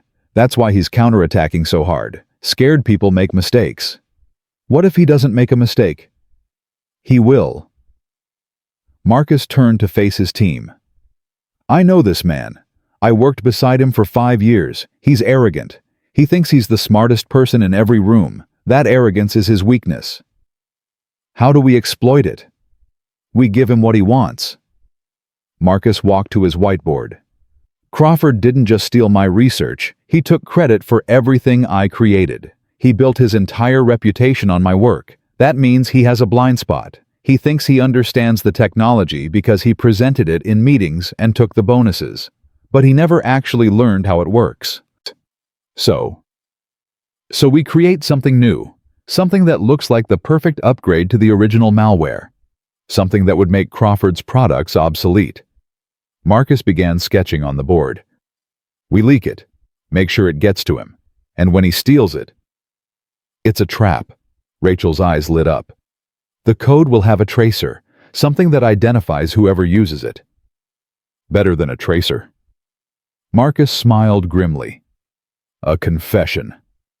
I've spent 3 years thinking about how the malware works. I know its architecture better than anyone alive. I can build a version that will record everything. Every command Crawford issues, every communication he sends, every transaction he authorizes. All of it automatically transmitted to servers he doesn't control. That's brilliant. Walter leaned forward. But won't he be suspicious? After everything that's happened. That's the beauty of it. Crawford needs this. His credibility is damaged. His clients are nervous. If he can prove he has access to cutting-edge technology, he can reassure them. His arrogance won't let him turn it down. And when he activates it, we get everything. Names, dates, transactions. A complete record of every crime he's committed for the past 3 years. James whistled. That's not just a trap. That's a nuclear bomb. It's justice. Marcus turned back to the whiteboard. Let's get to work. The bait took 2 weeks to prepare. It was Marcus's masterpiece, elegant in its deception, devastating in its potential. They called it Prometheus, and they made sure whispers about it reached the right ears. Crawford took the bait 3 days later. Marcus was in his office when the alert came. The tracer had activated. Crawford was testing the code. He's accessing it right now. Rachel's voice was tense. The recording system is online. We're getting everything. How long until he realizes it's a trap? If he's smart, maybe an hour. If he's as arrogant as you think, he'll never realize it. Marcus watched the data stream across his screen. Crawford doesn't examine code. He trusts his underlings to do that, and his underlings are too afraid of him to report anything suspicious. So we just wait. We wait, and we gather. For 3 days, Prometheus recorded everything. Crawford's communications with other hackers, his instructions to his team, his financial transactions with Harmon executives. The scope of the conspiracy was staggering. Dozens of attacks across multiple countries, hundreds of millions of dollars in damages. And at the center of it all, Richard Crawford conducting his criminal empire like an orchestra of destruction. On the 4th day, Victoria walked into Marcus's office with 2 men in dark suits. Marcus, this is Agent Morrison and Agent Chen from the FBI. They've been following your work. Morrison extended his hand. Mr. Webb, we've been investigating the attacks you identified for over a year, but we could never get enough evidence to move forward. Until now. The recordings. The recordings. Chen stepped forward. They're admissible. Our legal team has reviewed them. Combined with your testimony and the documentation you've gathered, we have enough for a federal indictment. Just Crawford, or Crawford? 14 executives at Harmon Financial and 6 independent contractors who helped facilitate the attacks. Morrison's expression was grim. This is one of the largest cybercrime cases in American history, and you made it happen. Marcus sat down heavily in his chair. 3 years. 3 years of suffering, of struggling, of watching the people who destroyed his life prosper and succeed. And now, finally, it was ending.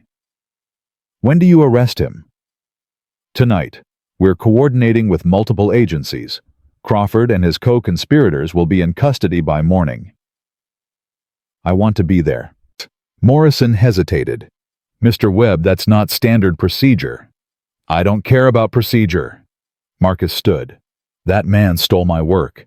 He had me fired 2 weeks after I buried my wife. He threatened my daughter. I've spent 3 years dreaming about the moment he gets what he deserves. He met Morrison's eyes. I need to see it. The agents exchanged glances. Then Morrison nodded slowly. We can arrange for you to observe, but you stay in the car. You don't approach him. You don't speak to him. Understood. Understood. They came for Crawford at 11:47 p.m. Marcus sat in an FBI sedan across the street from Crawford's mansion, watching through tinted windows as agents surrounded the property. Victoria was beside him, her hand finding his in the darkness. "Are you okay?" she asked quietly. "I don't know." Marcus watched the agents move into position. "I've imagined this moment so many times. I thought I would feel, I don't know, triumphant, vindicated. What do you feel?" "Empty." He turned to look at her. 3 years of hate, and now it's almost over. I don't know who I am without it." "You're Sophie's father. You're a brilliant security expert. You're a man who refused to be broken by impossible circumstances." Victoria squeezed his hand. "The hate was just something you carried while you waited for justice. Now you can put it down." The front door of the mansion opened. Crawford emerged in handcuffs, agents on either side. Even from across the street, Marcus could see the shock on his face, the disbelief, the realization that his empire of lies was finally crumbling. "Marcus Webb sends his regards." One of the agents said it loud enough to carry across the quiet street. Crawford's head snapped up. His eyes found the sedan, found Marcus watching through the window. For a long moment they stared at each other. The man who had stolen everything, and the man who had refused to let that theft define him. Then Crawford looked away, and the agents led him to a waiting vehicle. "It's done," Victoria said softly. "Not yet." Marcus watched the FBI convoy pull away. "The arrests are just the beginning. There's going to be a trial, testimony, more evidence to present. It could take years. Are you ready for that?" "I've been ready for 3 years." Marcus turned to face her. "But I'm tired of only looking backward. I'm tired of letting the past control my future. What do you want to look at instead?" "I don't know yet." He paused. "Maybe something that scares me even more than Crawford did." "What's that?" "Hope." Marcus took a breath. "The possibility that maybe after everything there's still something good waiting. For me, for Sophie, for—" He trailed off. "For us." The word hung in the air between them. "Victoria, Don't." She raised her hand. "Don't say anything tonight. Tonight is about closure, about ending one chapter." She moved closer. "But when you're ready, when the trial is over and the wounds have healed, I want you to know that I'll be waiting." "Waiting for what?" "For you to be ready to start a new chapter." She leaned forward and kissed his cheek, soft and brief. "Take your time, Marcus. You've earned it." They drove home in comfortable silence. Victoria dropped him at his apartment, and Marcus watched her taillights disappear into the night. Inside, Sophie was asleep in her bed, Mr. Buttons tucked under her arm. The security guard Victoria had arranged was stationed in the hallway, reading a novel. Marcus stood in his daughter's doorway for a long time, watching her breathe, thinking about Elena, about the life they had planned together, the dreams they had shared, the future that had been stolen from them, but also thinking about Victoria, about the way she looked at him, about the possibilities that tomorrow might hold. "I did it, Elena," he whispered into the darkness. "I got justice for us, for everything they took." The room was silent, but Marcus could almost feel her presence, her approval, her blessing to move forward. He walked to Sophie's bed and kissed her forehead. She stirred slightly but didn't wake. "I love you, sweetheart," he said. "More than anything in the world." Then Marcus Webb went to his own room, lay down on his bed, and for the first time in 3 years, slept without nightmares. The trial lasted 14 months. Marcus testified for 3 days. He walked the jury through every line of code, every stolen document, every conversation that Crawford had thought was private. He explained how his research had been weaponized, how innocent companies had been destroyed, how thousands of people had lost their jobs because one man's greed had no limits. Crawford's lawyers tried everything. They attacked Marcus's credibility. They questioned his motives. They painted him as a bitter ex-employee with a vendetta. But the evidence was overwhelming. The Prometheus recordings captured everything. Crawford's own voice giving orders. Crawford's own hands typing commands. Crawford's own arrogance preserved forever in digital form. On the day of the verdict, Marcus sat in the courtroom with Sophie beside him. Victoria was on his other side, her hand resting quietly on his arm. "Has the jury reached a verdict?" "We have, Your Honor." Marcus held his breath. "On the count of computer fraud and abuse, we find the defendant guilty. On the count of wire fraud, we find the defendant guilty. On the count of conspiracy to commit economic espionage, we find the defendant guilty." The words kept coming. Guilty. Guilty. Guilty. 27 counts in total. Each one a vindication. Each one a small piece of justice for everything Crawford had taken. Crawford's face went white. For the first time since Marcus had known him, the arrogance was gone. What remained was fear. Pure, naked fear. "Richard Crawford, you are hereby sentenced to 45 years in federal prison with no possibility of parole." The courtroom erupted. Reporters rushed for the exits. Lawyers huddled in urgent conversations. But Marcus sat perfectly still, letting the reality wash over him. It was over. After 3 years, it was finally over. "Daddy." Sophie tugged at his sleeve. "Did the bad man get in trouble?" "Yes, sweetheart." Marcus pulled her onto his lap. "The bad man got in trouble."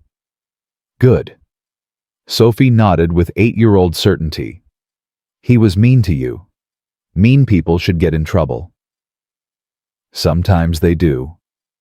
Marcus kissed her forehead. "Sometimes if you're patient and brave, the good guys win." "Like in the stories?" "Just like in the stories." Victoria leaned close. "How do you feel?" Marcus considered the question. For so long he had imagined this moment. He had dreamed of Crawford's downfall, fantasized about watching the man who destroyed his life finally face consequences. He had expected to feel triumphant, vindicated, complete. Instead, he felt something quieter, something like peace. "I feel like I can breathe again," he said. "Like a weight I've been carrying for 3 years just disappeared." "That's because it did." Victoria smiled. "It's over, Marcus. You won." "We won." He reached for her hand. "I couldn't have done this without you. You would have found a way. You're the most stubborn person I've ever met." "Is that a compliment?" "It's the highest compliment I know how to give." Outside the courthouse, reporters swarmed around them. Microphones thrust forward. Cameras flashed. "Mr. Webb, how does it feel to see your former supervisor convicted?" "Mr. Webb, what's next for you?" "Mr. Webb, is it true that you're in a relationship with Victoria Chase?" Marcus stopped at that last question. He looked at Victoria, then at Sophie, then back at the sea of expectant faces. "What's next for me," he said slowly, "is being a father. Being present for my daughter. Building a life that my wife would have been proud of." He paused. "As for the rest, some things are private, and they're going to stay that way." He took Sophie's hand in one of his and Victoria's in the other, and they walked through the crowd together. The months that followed were quieter than Marcus had expected. Crawford's conviction triggered a cascade of consequences. Harmon Financial collapsed under the weight of investigations and lawsuits. 14 other executives went to prison. The entire landscape of the financial industry shifted as companies scrambled to prove they weren't connected to the conspiracy. But Marcus barely noticed. He was too busy living. He dropped Sophie at school every morning at 8:15.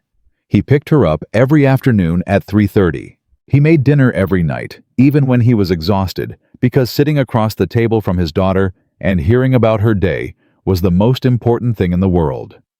His team at Titan flourished. Rachel got promoted twice.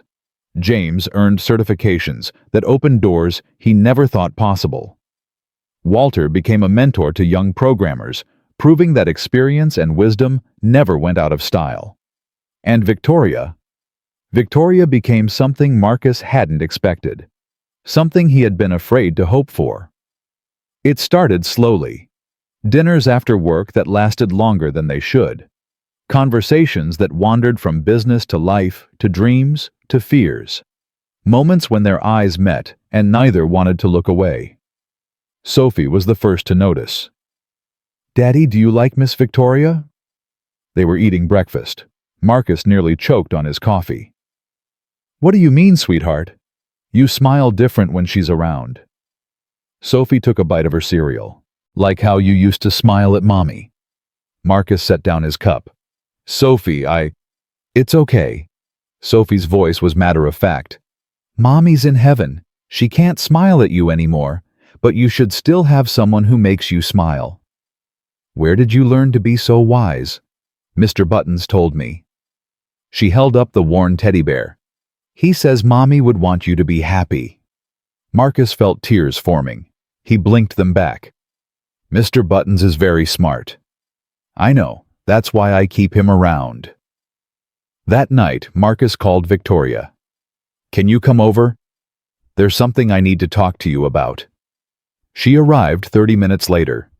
Sophie was already in bed and Marcus had opened a bottle of wine that he had been saving for a special occasion. "This looks serious." Victoria accepted the glass he offered. "Should I be worried?" "No, maybe, I don't know." Marcus sat down across from her. "I'm not good at this, Victoria. I haven't been good at this for a long time." "Good at what?" "Being honest about what I feel." He took a breath. "When Elena died, I shut down a part of myself. The part that could hope.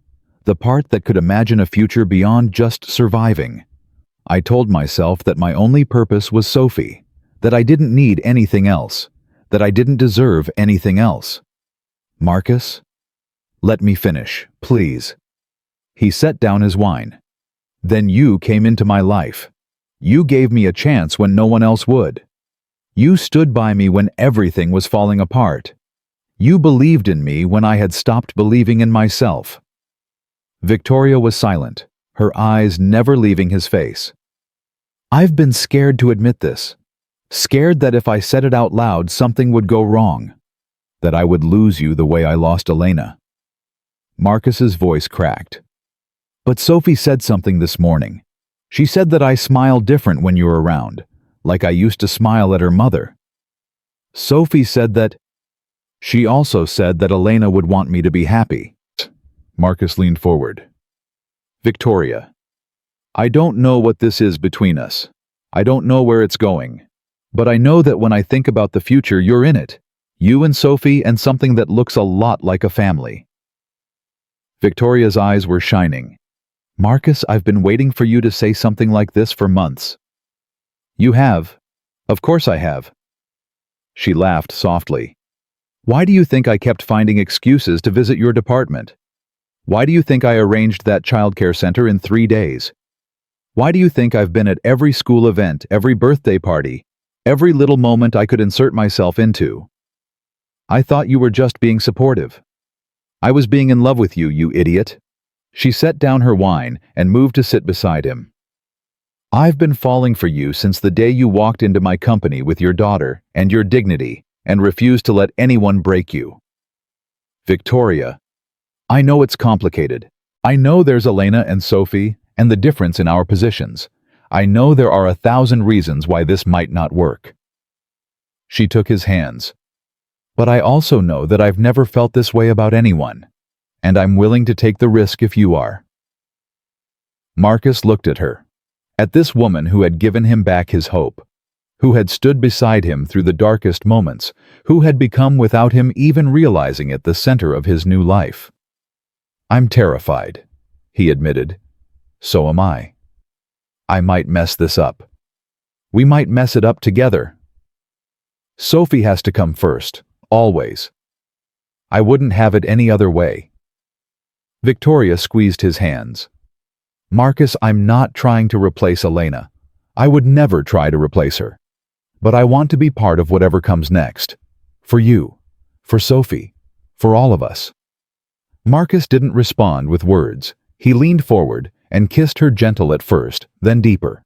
3 years of loneliness and fear, and carefully guarded hope, all dissolving in a single moment of connection.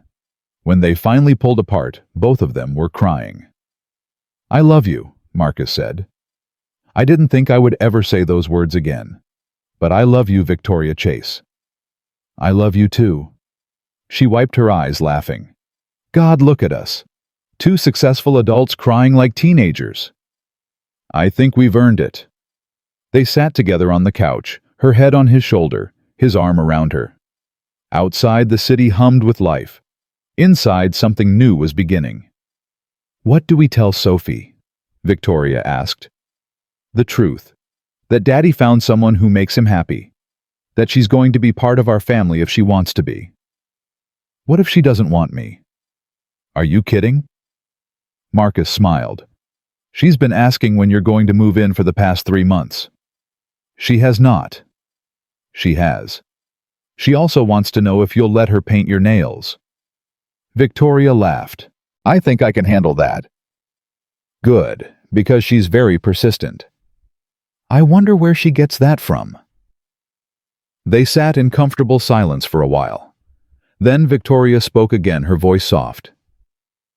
"I never thought I would have this.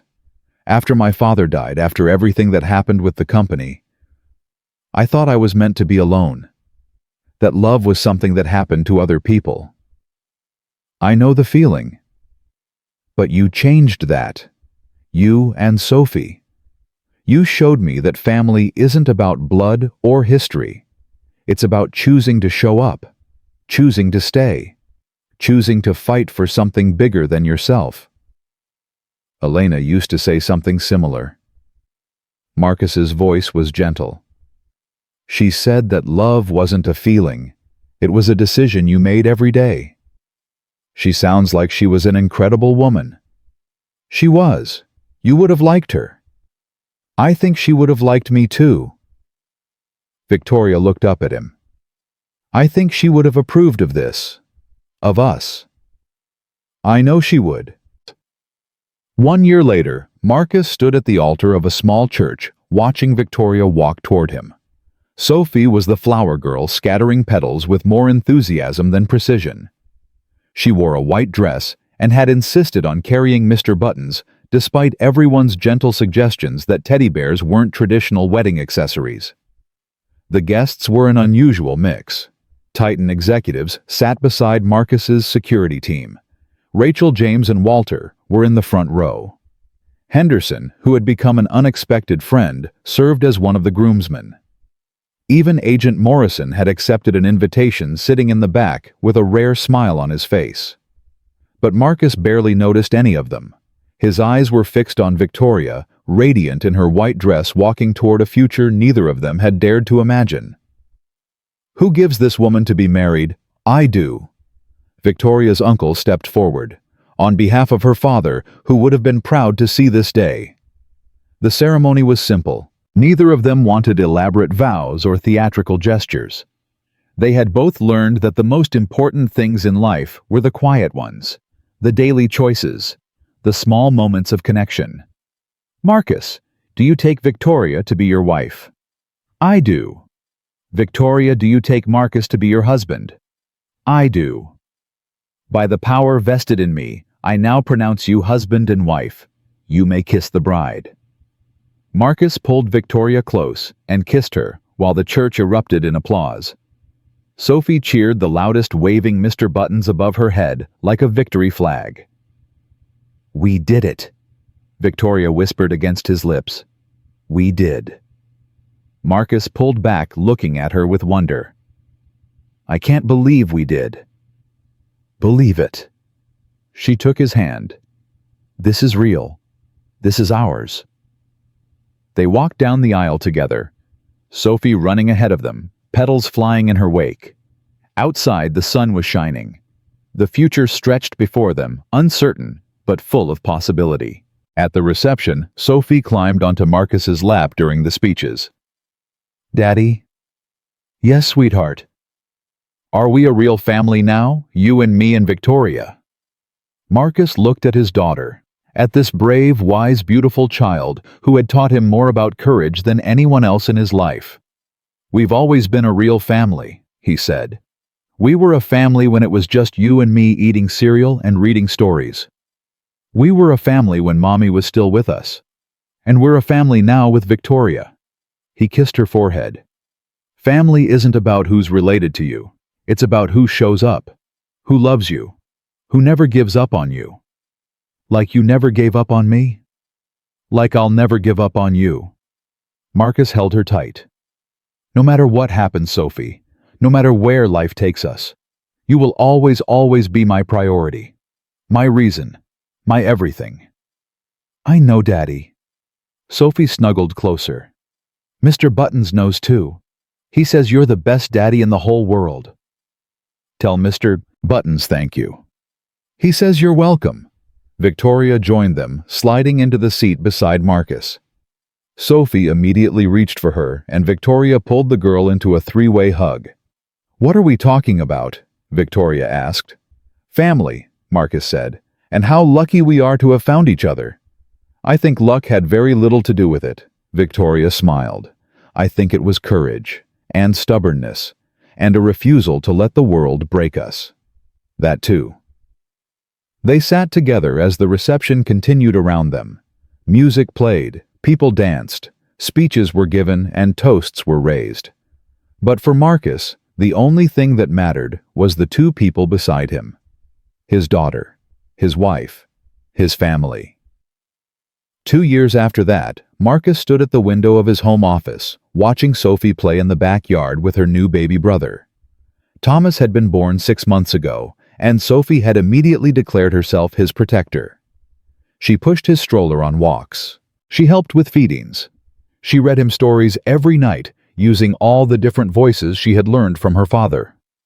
"You're thinking again." Victoria's voice came from the doorway. "I can hear the gears turning from across the house." "Just remembering."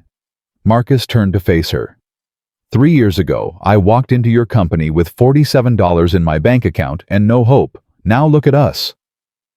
3 years ago, I was running a company I had inherited from a father I barely knew, trying to prove I deserved to be there. Victoria moved to stand beside him. "You showed me what real strength looks like, what real character looks like. I was just trying to survive. No, you were trying to live. There's a difference." Victoria took his hand. "Surviving is just getting through each day. Living is building something worth protecting. That's what you were doing, Marcus, even when you didn't realize it." They watched Sophie pushing Thomas's stroller across the grass, making airplane noises that sent the baby into fits of giggles. "Do you ever think about Crawford?" Victoria asked. "Sometimes. Less and less." Marcus paused. "He's going to spend the rest of his life in prison. The money, the power, the reputation he built on stolen work and ruined lives, all of it gone. There's a kind of justice in that. But I've realized something. Revenge was never what I really wanted. I thought it was. I spent 3 years dreaming about his downfall. But when it finally happened, the satisfaction lasted about 5 minutes. He turned to face her. What I really wanted was this: a life worth living, a family worth protecting, a future worth fighting for. And you have all of those things now." "I do." Marcus smiled. "I really do." The doorbell rang. Victoria went to answer it and returned a moment later with Rachel, James, and Walter. The whole gang. Marcus embraced each of them. "What's the occasion?" "Did you forget?" Rachel laughed. "It's the anniversary of Prometheus. 3 years since we took down Crawford and his network." "I can't believe it's been 3 years," Walter said. "Feels like yesterday we were huddled in Marcus's office writing code and eating cold pizza." "Best cold pizza of my life," James grinned, "though I have to say the paychecks have improved since then." They gathered in the living room, sharing stories and memories. Sophie brought Thomas in to show everyone, proudly explaining that she was teaching him to identify different types of malware. "She's going to be running the security division before she's 12. Rachel shook her head. "The apple doesn't fall far." God, I hope not. Marcus laughed. I'd like her to have a slightly less dramatic career path. No chance. Victoria wrapped her arm around his waist. She's your daughter. Drama is in her DNA. As the afternoon stretched into evening, Marcus found himself stepping outside for a moment of quiet. The sun was setting, painting the sky in shades of orange and gold. He thought about Elena, about the life they had planned together cut short by illness and injustice. He thought about the years of struggle, the moments of despair, the times when giving up would have been easier than going on. And he thought about everything that had come after. The second chance he had almost walked away from. The people who had believed in him when he had stopped believing in himself. The family he had built from the ashes of his grief. Hey. Victoria appeared beside him. You okay? Better than okay. Marcus put his arm around her. I was just thinking about how different everything could have been if the babysitter hadn't canceled, if I had given up after the interview, if Crawford hadn't been stupid enough to take the bait. Lots of ifs. Too many. He pulled her closer. But here we are, despite everything. Because of everything. Victoria looked up at him. Every struggle, every setback, every moment of darkness. It all led to this. To us. From inside the house, Sophie's laughter rang out. Thomas gurgled in response. Their friends' voices rose and fell in easy conversation. This is what I was fighting for, Marcus said quietly. I didn't know it at the time. I thought I was fighting for revenge, for justice, for my reputation. He shook his head. But really, I was fighting for this. For the chance to stand here with you watching our children grow up in a world where the good guys sometimes win. The good guys always win eventually. Victoria smiled. It just takes longer than we'd like. Patience was never my strong suit. I know, but stubbornness works almost as well. They stood together in the fading light, two people who had found each other against impossible odds. Behind them, through the windows of their home, family and friends celebrated life and love and the simple miracle of second chances. Marcus Webb had walked into Titan Financial with nothing but his daughter's hand and $47 to his name. They had laughed at him. They had dismissed him. They had been certain he didn't belong. They were wrong. Because Marcus Webb had something they couldn't see, something that couldn't be measured in dollars or credentials or corporate hierarchies. He had character. He had courage.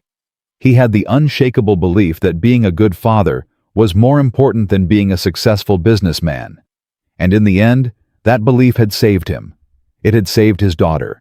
It had brought him love and purpose and a future he had never dared to imagine. The world had tried to break Marcus Webb, but Marcus Webb had refused to break, and that made all the difference.